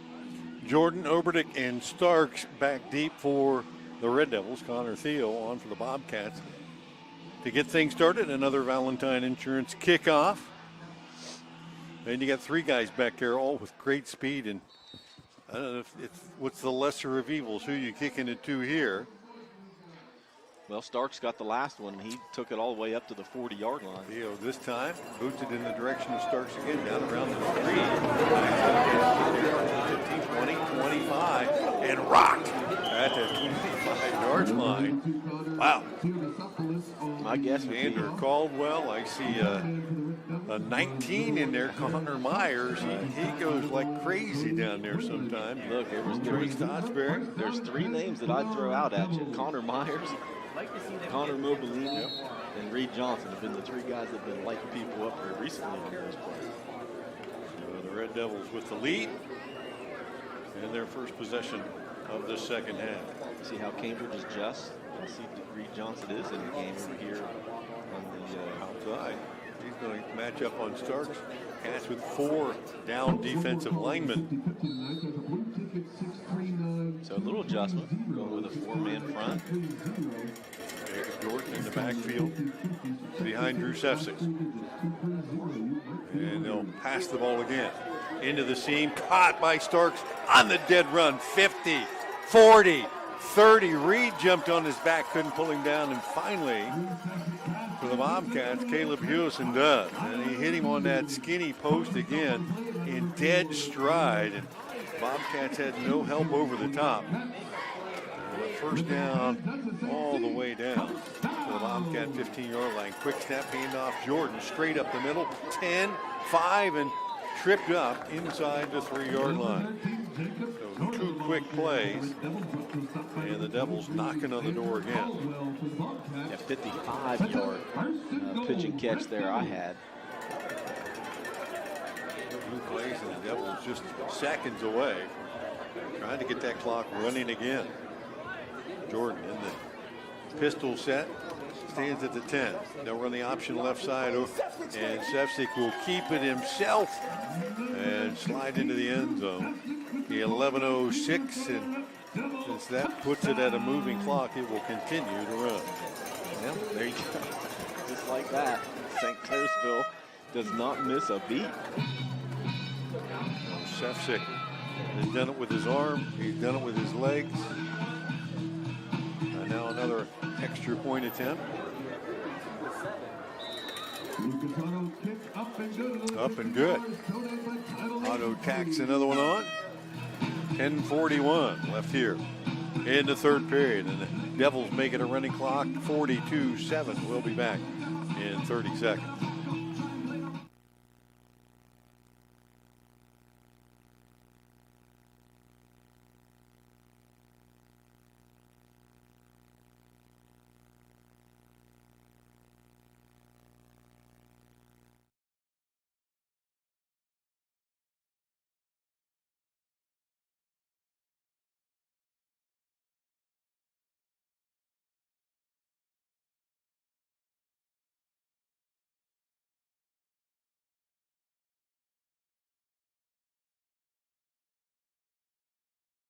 Stadium running clock scenario as the Red Devils come right out, and in 2 plays, 70 yards, 3 plays actually, to go 70 yards to the end zone. Well, we were worried about what kind of adjustments Cambridge was going to make on defense, and well, we only had 3 yards or 3 plays to be able to look at those adjustments. Jacob Meager on for this Valentine Insurance kickoff, taken at the 15 by Jeffrey. And he kind of reluctantly gets his way up near the 30. They'll give him the 28 as his forward progress, but he didn't lower the shoulders with a full head of steam that time. As the Red Devils special teams tonight have been pretty good. Yeah, they get down the field quick. Again, fresh bodies, fresh legs, you know, on offense, defense, and special teams. That certainly has some of it, but Cambridge got to be a little more aggressive on those kickoffs. We've had 6 kickoff returns already, and it seems like they're just a little slow to get moving. Valentine comes across in motion, rolling that way, and throwing it low is more intended down the field for Bo Stotsberry. Just a little low for him, and falls incomplete, but the clock will continue here at the 9-minute mark. That will definitely shorten the second half if the Bobcats can't put more points on the board. Yeah, clock's not going to stop on an incomplete pass now, so they're going to have to get moving. And you know, Caden had both receivers there open, just a little difficult throwing on the run. Second and long, back to pass again, flushed out of the pocket and will not get to the outside this time.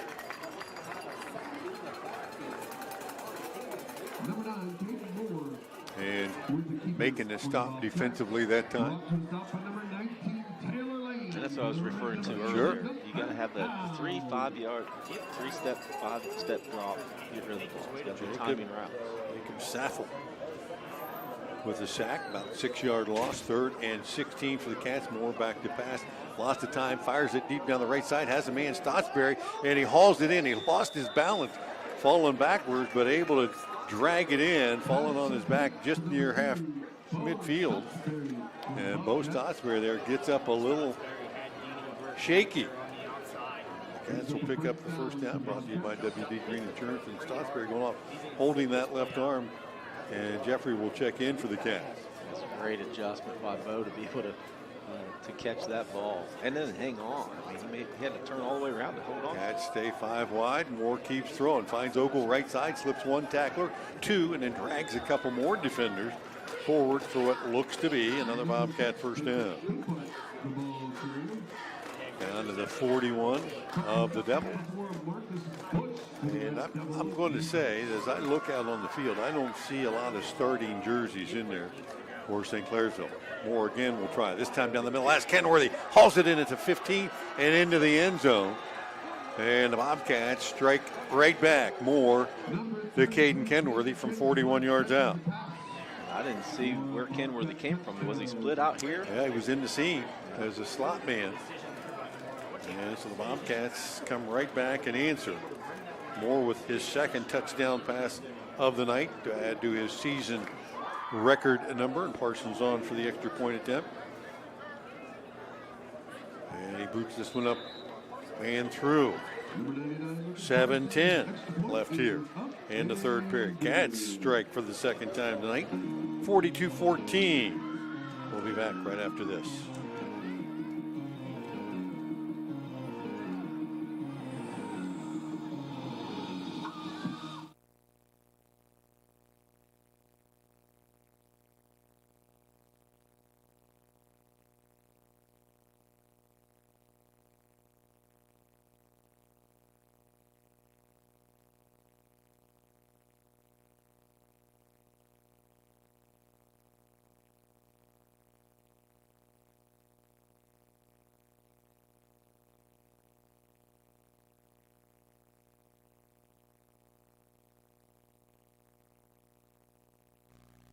Neville Stadium, Bobcats answering 42-14. Your Schaefer Insurance scoreboard update. You talked about that at halftime. Like to see the Bobcats, hey, put up a fight here in the second half, but you're on that bubble between a running clock and a non-running clock, and the Cats getting the score to stop it again. See if the Red Devils come back and try to get it started up another time. Yeah, now Cambridge just has to make those adjustments on defense and want to be able to keep them out of the end zone. Yet. Connor Theo, onside kick, and it is unsuccessful on that Valentine Insurance kick try, picked up by one of the up backs that time, and they just took a knee. So the Red Devils leading 42-14. Let's see what offense they trot out on this possession, if they'll stick with the starters, and it does not look like it. Yeah, you want to get as many kids playing time as you can, and you're right, a lot of fresh jerseys. I was going to say maybe one more possession to get Jordan a few more touches, but look, in the big scheme of things, this game doesn't mean anything, so why not get some younger guys some reps? Quarterback draw. And Trey Stotsberry making quick work that time of Andrew Vera. Vera unable to get to the edge. And he'll go right back to the line of scrimmage. Check the sideline. Also in the backfield, Jacob Walker.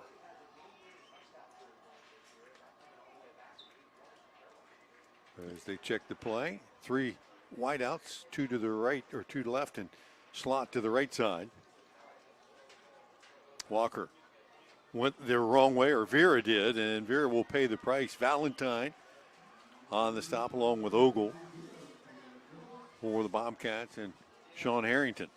No gain for the second time. And yeah, Vera turned to his left and Walker went to the right. Yeah.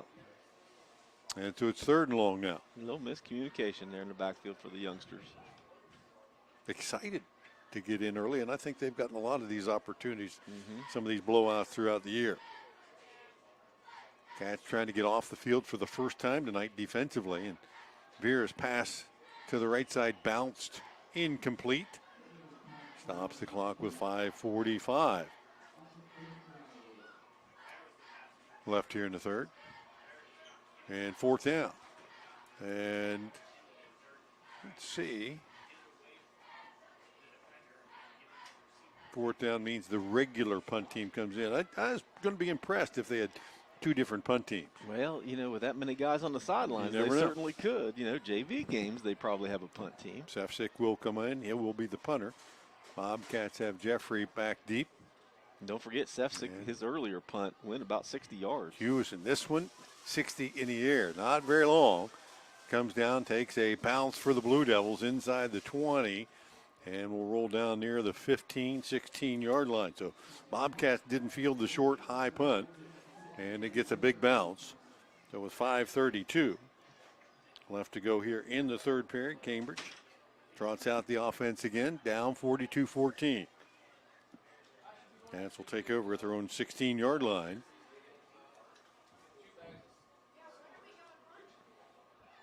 And it will be Cody Moore and company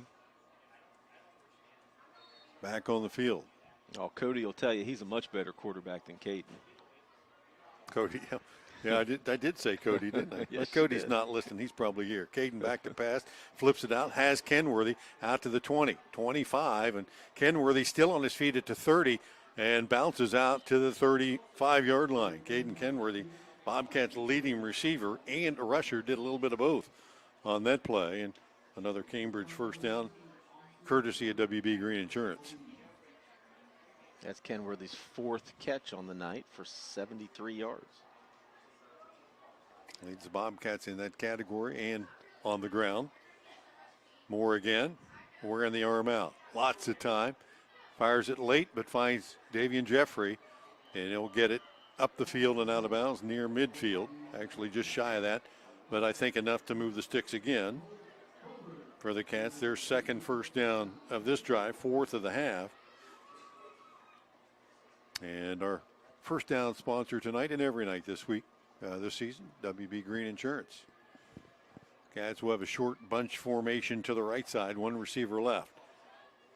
Kenworthy, the lone back in the backfield, steps up to block. Moore, plenty of time to throw again, decides to run it, tucks it, and he'll get about 4 or 5.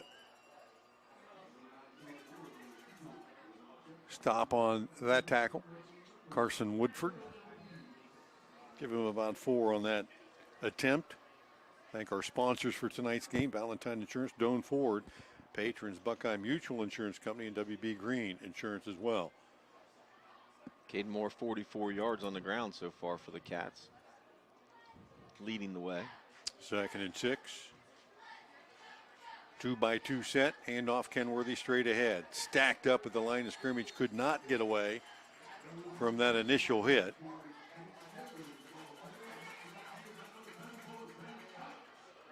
Kenworthy has a way of making guys miss a lot of times, and back in the ball game, slipping a couple guys back in there. Brennan Stout, starting linebacker in the middle, and when you see somebody make a tackle like that, you got to figure that guy's on the regular starting defense, right? 3-man defensive front, Moore back to pass, lots of time. 3rd and long. Now flush from the pocket, throws it late across the middle, finds Valentine, complete near the 40, and dives inside the 40. The Cats will have yet another first down. Good adjustment by Valentine to be able to find an opening, and Caden was watching him the whole way, said, man, do something, get open, and he came back across the middle. Good throw by Caden. Drew across his body a little bit, took a shot because he held it so long. First down, WB Green Insurance, thank you again. 3rd in this drive for the Cats. And they're in 4-down territory inside the 40. Moore with 5 wide. Here comes the blitz, fires it late across the middle. Jeffrey a little high and behind him, and good coverage defensively that time by the defense. Austin Porter right there to knock the ball away. It will be 2nd and 10. Yeah, tough catch by Jeffrey. A little high and a little behind him. Caden was under a little pressure, stepped up, and just trying to get rid of it probably. 2-by-2 now. In motion goes Valentine to the left. Moore back to pass. Looks across the middle. Has a man low diving. Catch this time. Jeffrey came up with it right about the first down marker. Maybe just a little bit short of it. They will not measure. 3rd and less than a yard. 2.5 left here in the third. 42-14. St. Clairsville Cats driving for what they hope will be their second touchdown of this half. 5 wide look for Moore. Looks to his right. Fires it. Has a man. Jeffrey catching it near the 22. That's enough to move the sticks again. Cats going with that short passing game, and it's worked very well. Yeah, I mean, that's, again, I think that's what they should really be doing most of the year. That's Caden's bread and butter, because that puts him in his wheelhouse, that 10 to 15 yarder. He can really get some zip on, and you catch the defense off guard on those. Kenworthy slips out of the backfield to the left. Moore flushed from the pocket, weaves his way forward, and he'll make something positive out of what looked to be a losing proposition. Finally drugged down after that short game, J.R. Adams. And again, Stout. 4 first downs in this drive. Cats facing 2nd and 8 here from the 19-yard line. They'll put 3 wides to the short side on the right. 1 receiver to the left on top, man-to-man there. Moore looks that way, pump fakes it on the stop and go. That didn't work, came back across the middle and underneath. Finds an intermediate receiver. That's going to be Xander Caldwell near the 15, giving him the 14-yard line. 10th play of this drive. The Cats started at their own 16 about 4 minutes ago. So they've quickly moved it down the field and face 3rd and 2 here with under a minute to go. 3 catches for Caldwell on the night for 22 yards. 5 wide look for Moore. Lobs it into the corner of the end zone, and Ogle, a one-handed grab. Odell Ogle. He reached out with his right hand and just snagged that baby and brought it in. From 19 yards out, the Bobcats had their 3rd TD in a row. Well, I'd say it was the nice yellow gloves there for Devin, but we've seen him do that so many times. Just great body control, number one, to get adjusted to the ball, but to be able to bring it in with one hand, real sharp. Devin's he's a heck of a target. Extra point attempt up and good by Parsons, and the Cats have closed the deficit halfway, 42-21, 46 seconds left here in the 3rd period. We'll be back right after this.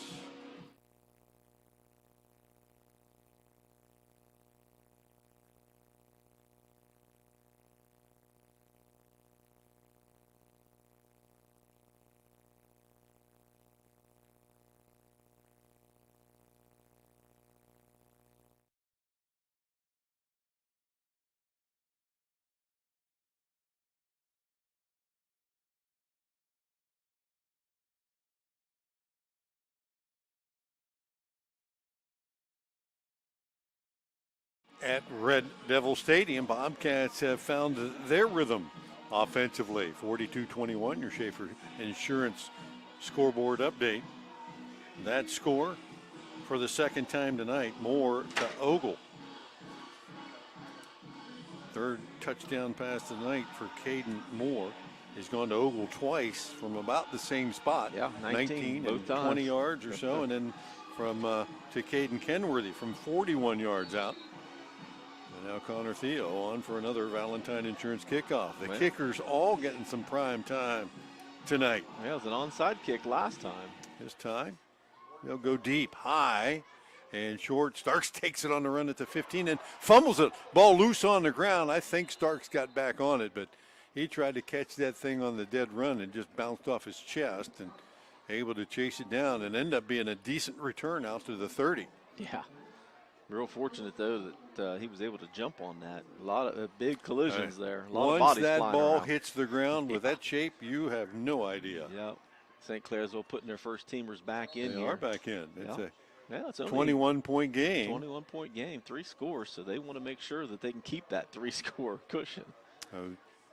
Drew Sefcik back in, Jordan back behind him, and Sefcik hasn't had any problem finding his big guns tonight. And he'll turn, hand it off to Jordan straight ahead. And into the secondary, bounces off of one tackler between the arms of another, and finally brought down by a couple deep backs for the Cats, Caldwell and Capart, but not till he got about 13 out to the 43-yard line. 8 carries for 69 yards for Jordan and and the 1 score. I'm guessing you're going to see a big helping of him here. Yeah. Run some time off the clock. Exactly. Although there's about 20 seconds left here in the 3rd period. They run that straight ahead dive by letting the quarterback make a 360.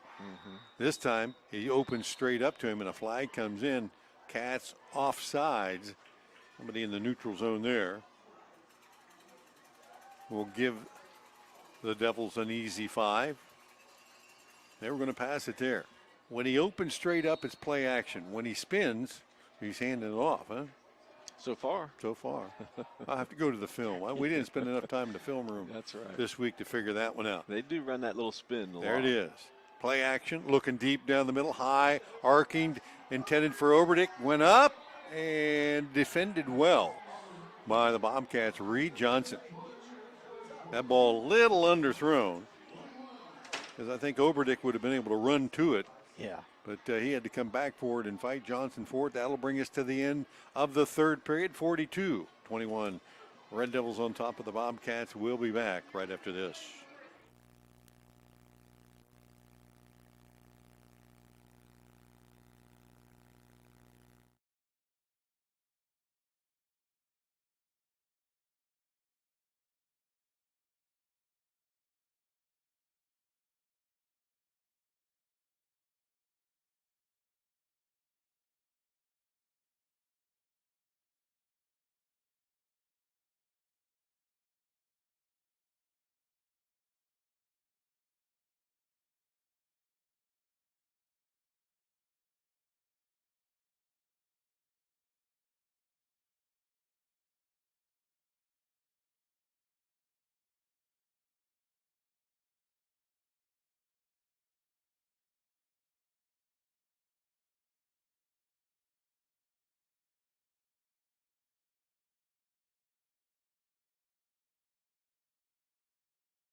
Back at Red Devil Stadium, Jason Starks takes a pass in the left flat, breaks a couple of Bobcat tackles, and takes it 57 yards to pay dirt. And he made about half the Bobcat defense miss in that secondary. And the Red Devil starting offense right back on the field, picking up where they left off. Yeah, they didn't skip a beat. 53 yards the pass and run, short pass left flat. Starks did the rest with his feet. Low snap, the hold got on the tee, and the kick booted off to the right. As the Blue Devils trying out a variety of kickers here. That was Jacob Meager, who wasn't able to get the thing up off the turf and through. So Red Devils offense, they just do what they have to do. Well, and they do it really well. However, you also see some defensive players not stepping up and breaking down and making tackles too. I mean, how many times have they just ran right past a few Bobcats to get into the end zone? You know, I don't think Cambridge has seen this kind of speed all year. No. I don't think there's any doubt about that. However, you know, it doesn't mean you can't get in front of somebody and make them make a move on and get past you. 48-21. Devils go 3 plays and 70 yards again. Been able to do that several times tonight because they can strike from anywhere with anyone really quick. Lucas Otto back on for the Valentine Insurance kickoff. Approaches, moves it high and deep. Taken by Stottsbury at the 16. Brings it straight up the field, looking for someone to run into. Trey will find that at about the 29-yard line. 11:43 left in the game. Cats find themselves now down 48-21. I said earlier, Cats won't give up, and they have continued to battle and really forced the Red Devils to, you know, bring their starters back into a game that they didn't want to play. Right. Well, again, I've said many times, there's not a lot of moral victories, but anytime you can make them make a change like that and get their first team back in, makes you feel a little better. First and 10 for the Cats from their own 29-yard line. Moore with 3 wide to his right, takes a snap, runs the draw play to Kenworthy. Sidesteps a tackler in the backfield, but then met by a host of Red Devils out around the 31. Among those, Drew Josic. Second down and about 8. 2-by-2 set. Valentine will make it 3 to the right as he comes across in motion. Moore flushed out of the pocket, looks to the right, fires it late down the right side, has a man. That's completed to Jeffrey down the right side across the 50 and into Red Devil territory. Davian Jeffrey having a pretty good game tonight, as he just found the hole in the zone there. Now gets up a little gingerly, limping at first, but he's okay. Another WB Green first down for the Bobcats. Cats have thrown it a bunch tonight. Yeah, a bunch. I don't have a lot of numbers to add up. And here. a flag, a little movement up front. And the Cats will back up on. I do have Caden Moore 266 yards on or through the air.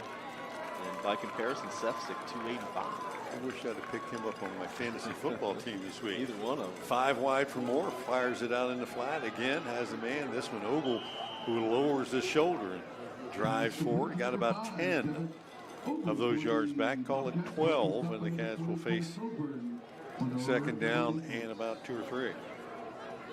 Devin Ogle, 6th catch on the night, 67 yards. Couple of touchdowns on the night. And 2 TDs. Moore stays 5 wide, drops the snap, picks it up, keeps his cool, fires it down the flat, and a back shoulder throw. Off the hands, let's see. Did Ogle catch it? No, out of bounds that time. Cats will face 3rd and 3. Moore just kind of threw the timing of that whole play off. A low snap below the knees kind of hit him in the hands. He had to bend over, pick it up, and it was pretty hard to change your eyes from ground level back down the field. They'll bring Kenworthy back in the backfield with him, and Valentine across in motion. And look that way. Right across the middle of the field and tapped away. Maybe one too many times to the well. Jeffrey, the intended receiver, 2 defenders there. And lucky that ball still belongs to the Bobcats. Yeah, not Caden's best decision of the night there. Tried to thread the needle. Well, and he didn't really look the defenders off a lot. He had 3 guys to the left. Yeah. Tried to go to Jeffrey back up underneath. Now 4th and 3.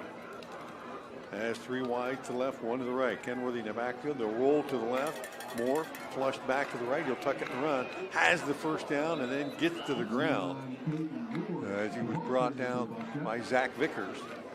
And the Cats remove the sticks again. Second first down of this drive, brought to you by WB Green Insurance. Cats in this half have 8 first downs.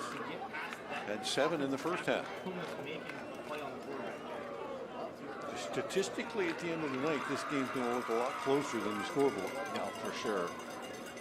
5 wide look again for the Cats. Moore rolling to the right. Fires it short. And a little late. Try to hit Caldwell. And just a little late on the pass. And the defender able to catch up to it. Yeah, a little late because he was running outside of the pocket. I don't know if that was by design or if he just felt a little bit of pressure. But, you know, those timing routes, you can't roll and throw a timing route, right? It's got to be 3 steps, 5 steps, go ball. They'll stay 5 wide, 2nd and 10 from the Red Devil 33. Clock stop 9:25. And now in and out of the hands again of a drag across the field. Jeffrey had it there, but good coverage. Yeah. Tyson passed her right on his hip. Got contact as soon as the ball got there and forced the incompletion. And 9:21 left in the game. Cats will see a 3rd and 10 coming up here. They'll flop a couple of receivers and go 2-by-2 here. Moore again to throw. And goes late to Jeffrey on the sideline. Makes 3 guys miss and then lowers the shoulders and got enough, I think, to move the sticks. Wow. He was dodging bullets out there that whole time. And where they've marked him Looks like he's right at it. Is it on the right foot or the left foot? That's what I want to know. And they never did look at the downs marker. Now I guess it's going to be 4th down. Wow. From our angle, looked like he had it. Yeah, sure did. 4th and less than a yard. Kenworthy offset to the left of Moore. Cats haven't run the ball in a while. Won't do it here. Well, Moore will. He'll tuck it and go and have the first down and then some down the sideline. 10-5, put a move on and not into the end zone.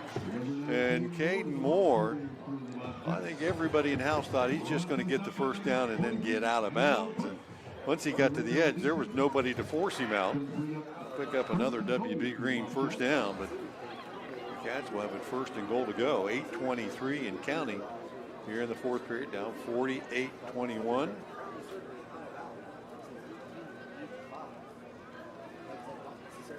$73 yards on the ground for Caden so far tonight. And a flag.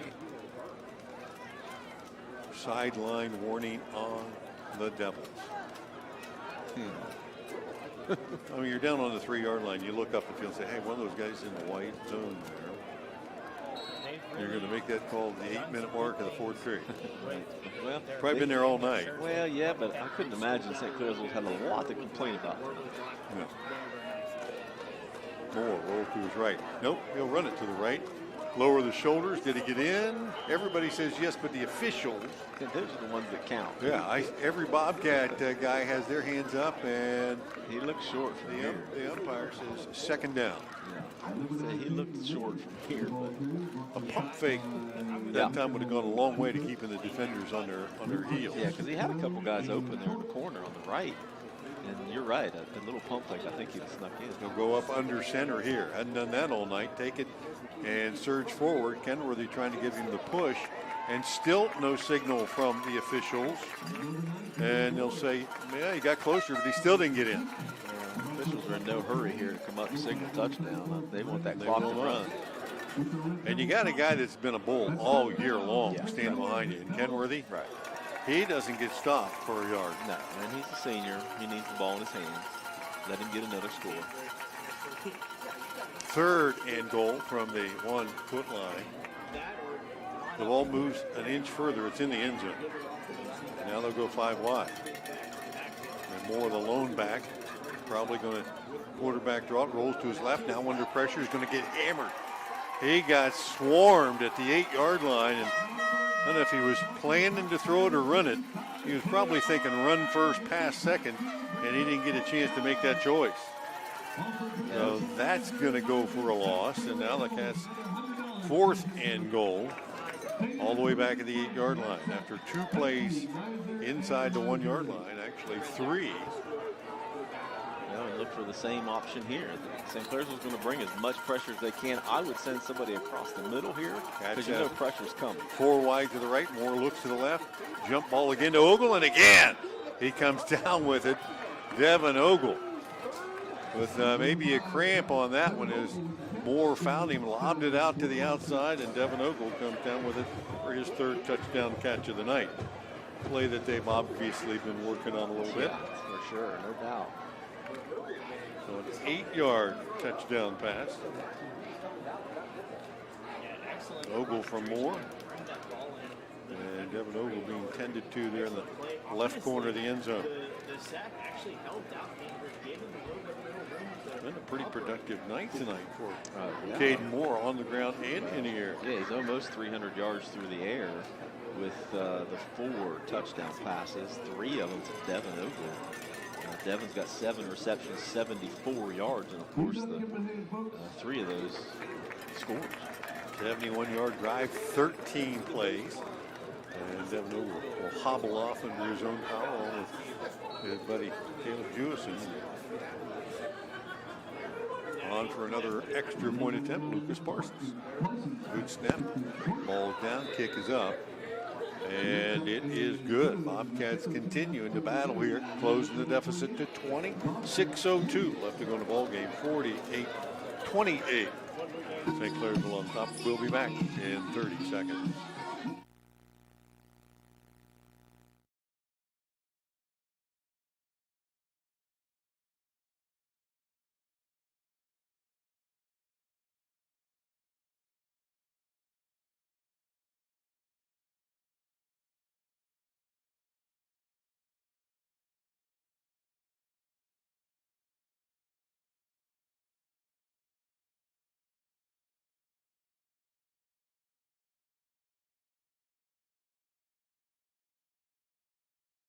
Red Devil Stadium, fourth quarter, 6:02 left to go in the ball game, and St. Clairsville on top, and they have been from the outset, 48-28 for Schaefer scoreboard update. But the Bobcats have battled back in the second half, adding 3 scores, 2 in the third and another here in the fourth. And Caden Moore having a highlight reel night, throwing the ball, even though it's in a garbage time come from behind effort. I'll tell you what, if you Well, there won't be an asterisk beside it. Connor Theo on for the Valentine Insurance kickoff. Again, goes deep. Taken by one of those deep backs at the 12-yard line up to the 20, 25. Trying to break it to the outside, getting up near the 30-yard line. And I think we'll see the Devils' number 2 offense here. Once again, Austin Porter. Nick Pira back on at quarterback. They don't have Walker in behind him. The Cats are bringing in some substitutes on defense. Been a shootout tonight both ways, although Red Devils got ahead by a lot early. The Cats have tried to respond and bounce back, and now I think Cambridge is going to have to burn a timeout and make sure they have the right personnel in the field. 5:54 left. Well, let's keep it here for this time. I know you've been working hard over there on those statistics, trying to scribble. Let's go ahead and let you get caught up a little bit and tell us what you're seeing. So far, I'm seeing that Caden Moore's got 17 rushes for 67 yards, leads the Cats on the ground. Or through the air, 25 of 34 for 294. And It's a pretty good percent. Yeah, 25 to 34. You and I talked a little bit about his numbers compared to some of the other quarterbacks in the area, and his completion percentage, his yardage, and number of passes that he's thrown, all pretty high, really. And that tonight he's not hurt that at all. Yeah, comparably speaking, I'm just looking at times leader area. This area down here, there's 12 different schools, and he's got more passing attempts than anybody else by 20-something. That's not always a good thing. It's not always a good thing. Tonight might be one of those things he pads at. Early in the season, that's where it all came from. He hasn't thrown the ball in the last 3 games. 2 games, that's really, true. The Cats have run the ball a lot. Yeah. 5:54 left to go here. Devils start from their own 30. Second team offense, and Vera will throw it deep down the right side. Have a man, and pretty good coverage there by Reed Johnson. Then a flag comes in way late. I tell you what, the back judge probably threw that flag, 30 yards to get over there. Tried to get it to the point, but he was grabbing for the flag early as soon as contact was made, so it wasn't a late flag. Tyson Pastor, the intended receiver, streaking down the right sideline. Pastor, just a freshman, 6'2", 255. He's got some wheels. They've tried to go deep to him a couple of times tonight. That'll be a penalty first down. And that was good coverage. I mean, it was a little bumping, obviously, there towards the end. Maybe he grabbed him. Going to make sure it didn't get caught. That's the most important. If it's a catch, it's a 40 or 50-yard gain. In this case, you get the penalty yard. Hand off, straight ahead Walker, and he bounces off and through several Bobcat defenders. Before Connor Bobolini finally corrals him, and that'll be enough to move the sticks for the Devils again. Down at the Cambridge 41. 5:30 left here in the game. It's basically all second and third teamers here for both teams. A couple of guys mixed in here and there. We've seen some action tonight. Both teams trying to stay healthy heading to the playoffs next week. Walker again off the right side. Big hole. Cuts it to the outside. 35, 30. Down the sideline and to the 20. Before the Bobcat defense finally hammers him out of bounds.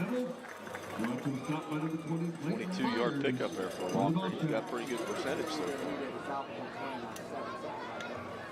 And right back to the line of scrimmage again. After that first down. I'm very anxious to see what is going to happen with these final 2 playoff spots. 5:03.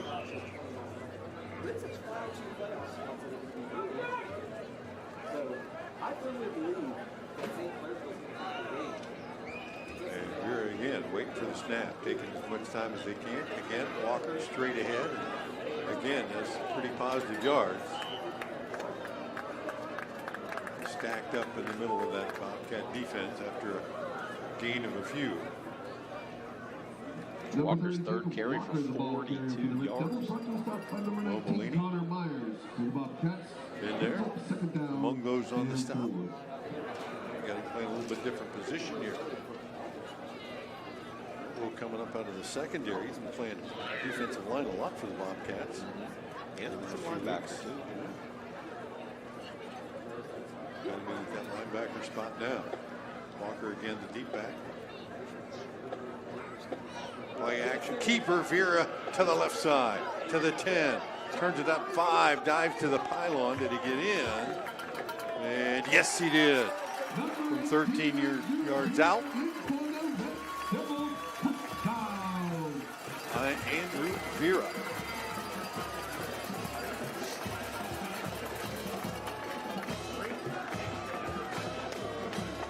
So the scoring continues. Well, busted play in the backfield.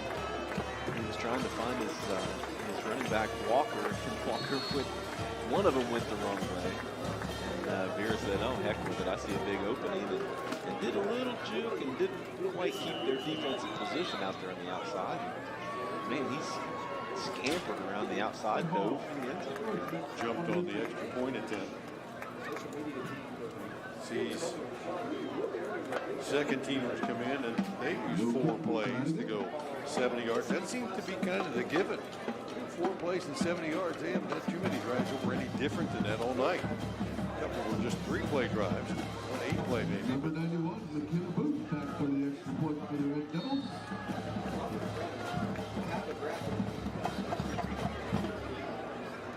Extra point attempt again is up and good. This one by McKenna Booth. McKenna knocked it through for the extra point attempt. 55-28. Red Devils will be back in 30 seconds.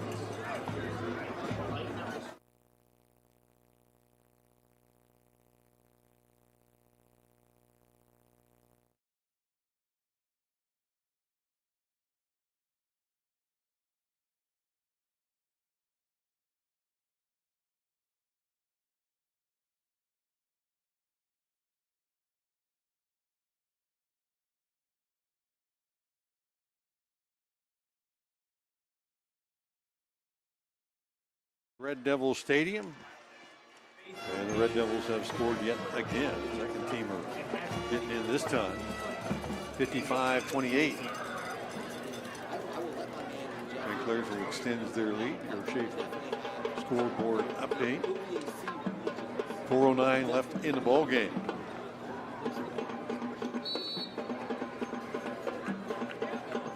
Number 85, Jacob Meeker, back to the kickoff for the Red Devils.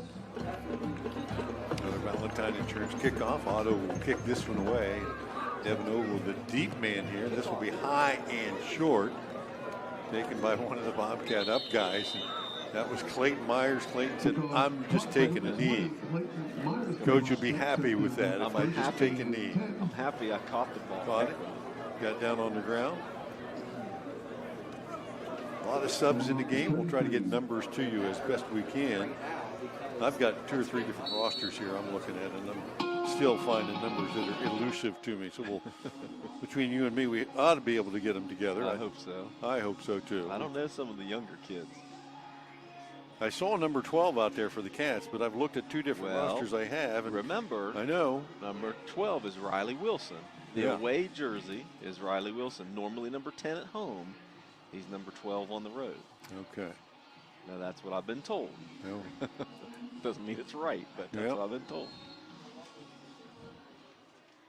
Bryce and Anderson will be calling the numbers for the Cats here, and again, the offense unable to get the correct number of players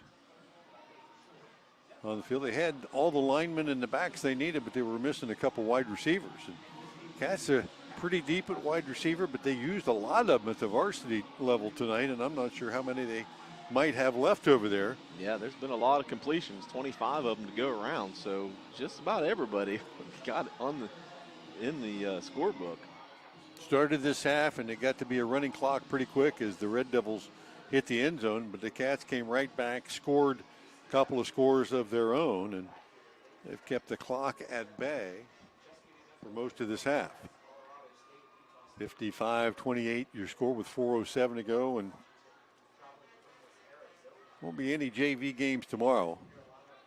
No, so they'll get time in tonight. Well, and the JV game between these two was canceled anyway a couple weeks ago.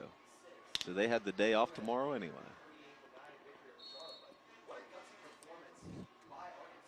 Both teams will start gearing up for postseason play. They'll certainly know by morning who that's going to be. Well, there might be some Saturday games. So no, that's true. You're going to have to wait till Sunday. And a flag comes in as the Cats hand off to Cody Quillen, and he got stacked up at the line of scrimmage and driven back, but I think a Bobcat may have moved ahead of time.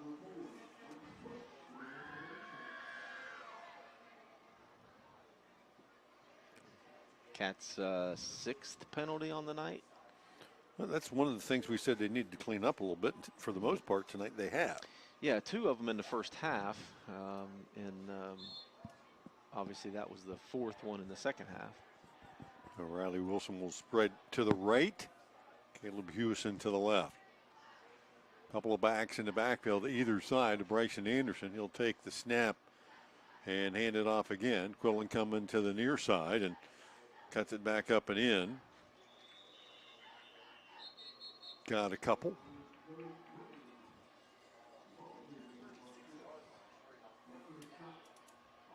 Bobcats in this second half. Actually, the end of the first half and their first 3 possessions of this second half, 4 consecutive touchdowns in a row to kind of climb back into this thing, but at least on the scoreboard. They never really were able to get within 20 points or less than 20 points, but they got close enough for the St. Clairsville coaching staff to hit the panic button and put the starters back in. Well, again, that was that 3-score cushion. And, you know, you could see with really a quarter and a half to go, 3-score cushion could get out of hand. But they scored quickly and made it a 4-score cushion real quick. Sweep. Quillen right side. Got to the edge and turns it up near the 41, maybe 42. And the Cats will face 3rd down and, well, actually 4th down. And about a yard. Clock stopped as he ran out about 2:49.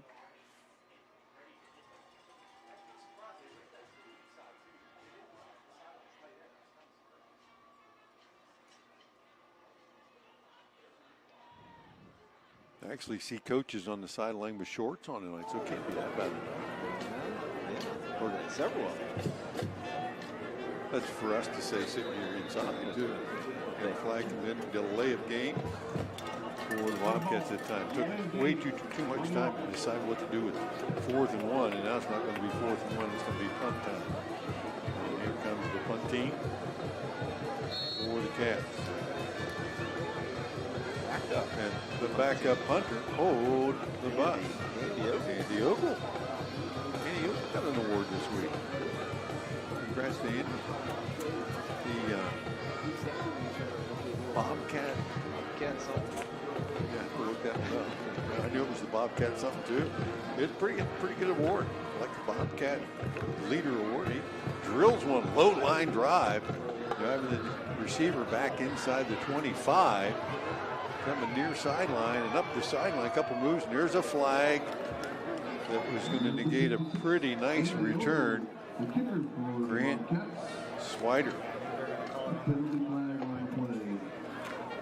He caught that thing on the run, made a couple of moves, and turned it up the sideline, but that's going to be all for naught. About a 40-yard punt there. Yeah, low line drive. Not the kind you can get down and cover well, but he did have some distance on it. Sure did. Yeah, it was a nice spiral. If that hits the ground, that rolls all the way back, probably inside the 10.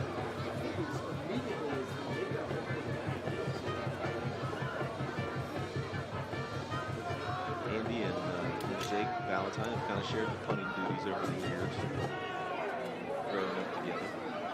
And you see why. Andy can kick a long way.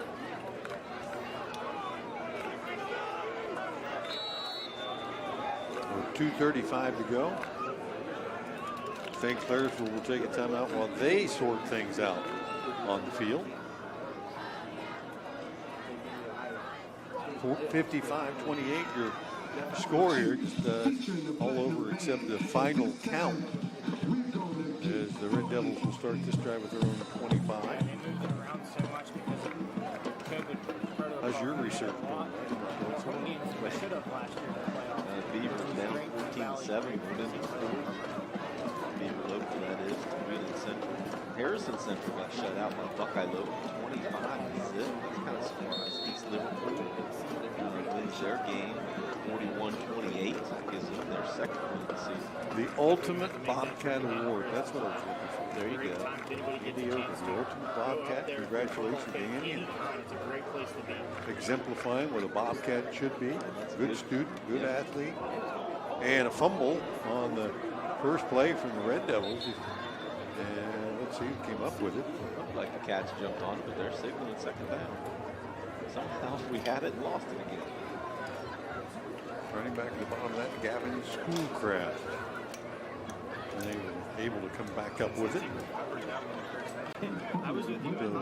Andy, the inaugural winner of that, something will be an annual award given to that guy that best exemplifies his leadership and, just a junior. Yep. And Andy's not afraid to give you his opinion. He's always been a leader in any sport that he plays. And just an all-around good kid. 2nd and 11. On the fake and the keeper.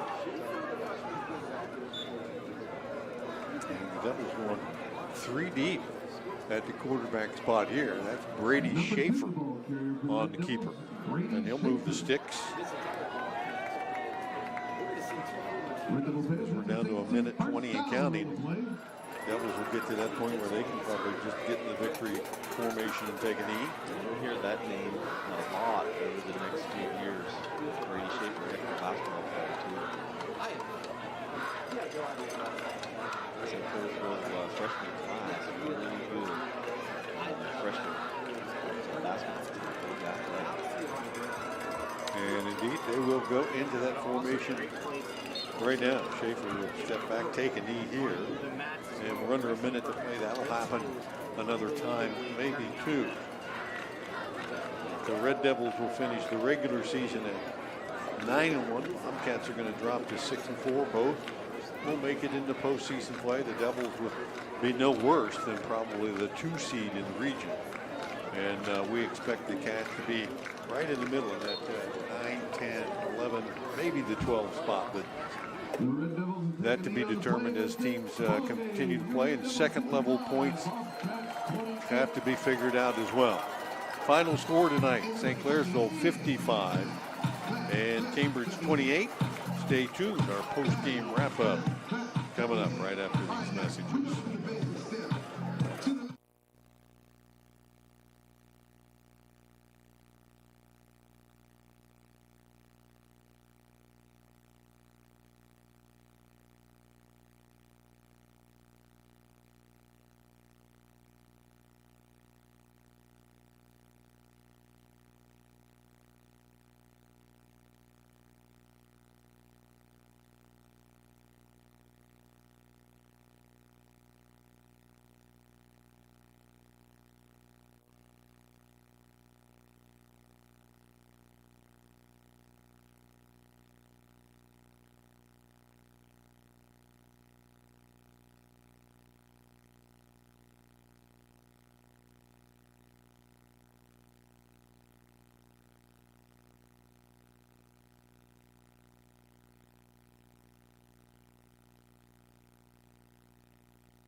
Red Devil Stadium wrapping up tonight's contest between the Bobcats and the St. Clairsville Red Devils. Final score 55-28. St. Clairsville got on top early, extended that lead to 35-0 before the Bobcats finally got on the board and then held on for the 55-28 win. Both teams just trading scores in the second half. You're listening to our post-game report brought to you by Doan Ford. I want to thank all of our sponsors tonight: Papa John's in Cambridge, Mass Tire, Southeastern Med, West 40, Auto Sales, Abel's Heating and Cooling, WB Green Insurance, Patrons Buckeye Mutual Insurance, Valentine Insurance, and of course Doan Ford. As we wrap up our post-game here, Week 10, as both these teams tonight heading on to the postseason. As we've said a couple of times, St. Clairsville, no doubt at the top of the region. We'll have a home date right here next week. Bobcats likely on the road, and an opponent yet to be determined. But the Cats battled back tonight, as we said, down 35. Cambridge put together a few scoring drives, and you know, we continue to talk about how impressed we were by St. Clairsville, knowing they were good, but how good were they? And the Cats have faced a few pretty good teams this year. I'd say St. Clairsville at the top of that list because of their ability to beat you on the ground, in the air, the special teams, their team speed, and certainly their size and the way they dominated the line of scrimmage. They were able to pretty much score at will, and you think about that, they had a 1, 2, 3, 4, 5, 6 scoring drives that were 4 plays or less. Right. And when you can put the ball in the end zone that quickly from anywhere on the field, you can do that against pretty much anyone. And Drew Sessick did it with his arm a few times to Oberdick, did it with his legs. Oberdick showing his speed again on the punt return. But they have a running game, too, that they really never got into full gear tonight. Jacob Jordan scored from 16 out on the third score. Logan Shields popped one in there from long range. But it was really Sessick finding receivers tonight. He had probably one of his finest nights throwing the ball all year. I'm sure if and I don't have his game-by-game statistics, but anytime you can go 10 for 18 for 285 and 3 scores. 3 scores. Yeah, I mean, that's pretty efficient and throwing the ball deep. But again, it was a lot of it was early. With the one-on-one coverage from Cambridge. He threw for 2 or threw for 3 and ran for 2, so he accounted for 5 touchdowns tonight. That's correct. Bobcats, you know, they got play from who they needed to get it from. Caden Moore, probably one of his best nights of the season in a losing effort. 4 touchdown passes. He had a good night. He had a good night through the air for sure. 25 for 34 for 294 in the 4 scores you're talking about. Ran into 4 or 5 in a row incompletions there towards the end that kind of hurt his efficiency. But his favorite target was Devin Ogle, not only with the 3 touchdowns, for goodness sakes, but he also caught 7 balls for 74 yards, led the way, and Davion Jeffrey, 5 catches, 56 yards right behind him, and Kenworthy had that long touchdown and ended up with 73 yards. But several guys, 1, 2, 3, 4, 5, 6, 7 guys caught a ball tonight. So as usual, Caden Moore found many different guys and shared the wealth a little bit. The one thing that we didn't have was a lot of rushing yards from Caden Kenworthy. Now, again, when you're behind by 4 scores or 3 scores for the most of the game, obviously that's the main reason why. But Caden Kenworthy only 11 rushes for 28 yards in the game. But Caden Moore, 17 rushes, 67 yards. And again, a lot of that came in the second half. Yeah, a lot of big plays for the Cats, and in that phase of the game, passing the ball. And every week, each week, we have our play of the game brought to you by West 40 Auto Sales, and tonight, pick your poison. The Moore pass to Kenworthy was pretty nice early as he hit Caden kind of down the seam, and he weaved his way through the defense 41 yards out. But I like the fade routes that Moore to Ogle, not once, not twice, but 3 times in the corner of the end zone. If he's going to do it 3 times, one of those has to be the play of the game, right? Exactly. A good job by both of them, and their timing was there. Yeah, and Ogle actually, you know, he got called for a push-off on one that they brought back a touchdown. They went right back to it 3 more times, and it was successful all of those times. Our play of the game from West 40 Auto Sales. Our drive of the game, Cats did have a pretty nice drive tonight. They had, believe it or not, an 11-play, 84-yard drive that was capped off by one of those passes from Moore to Ogle, but 11 plays, 84 yards. That's kind of what they've been doing, but this one was one of those drives that they didn't run the ball very much. It was a lot of those short passes in the gaps and in the seams, and hitting for 5 and 10, and finding Ogle a little bit, finding Jeffrey some, and getting Kenworthy involved out of the backfield.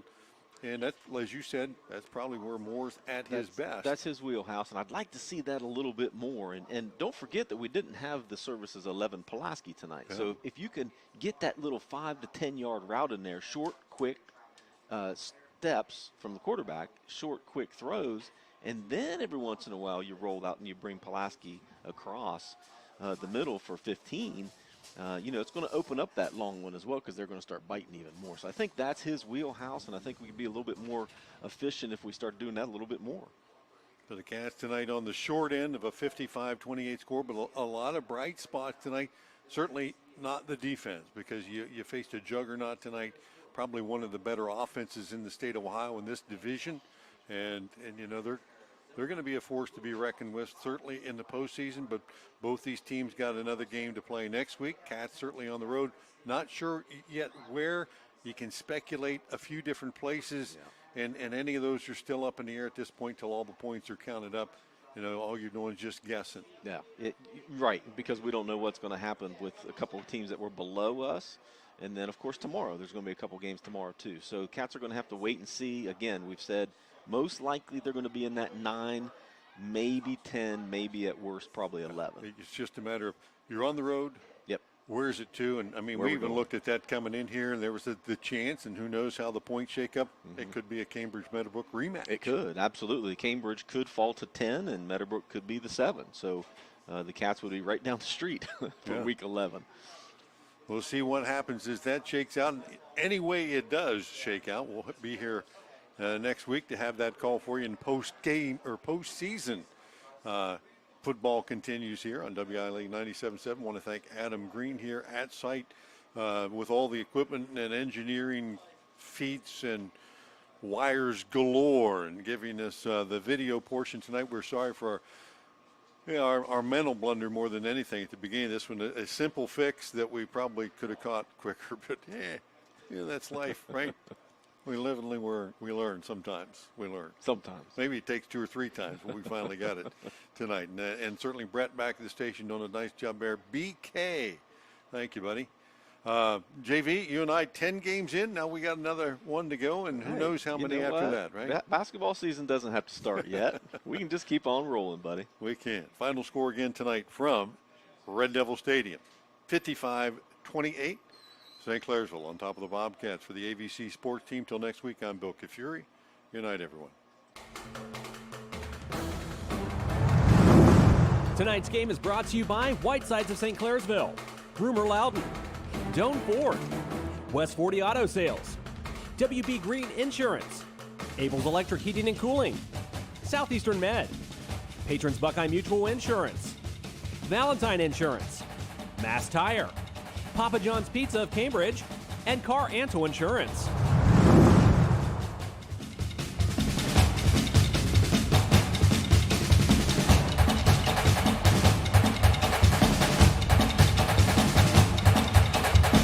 This has been a presentation of ABC Sports.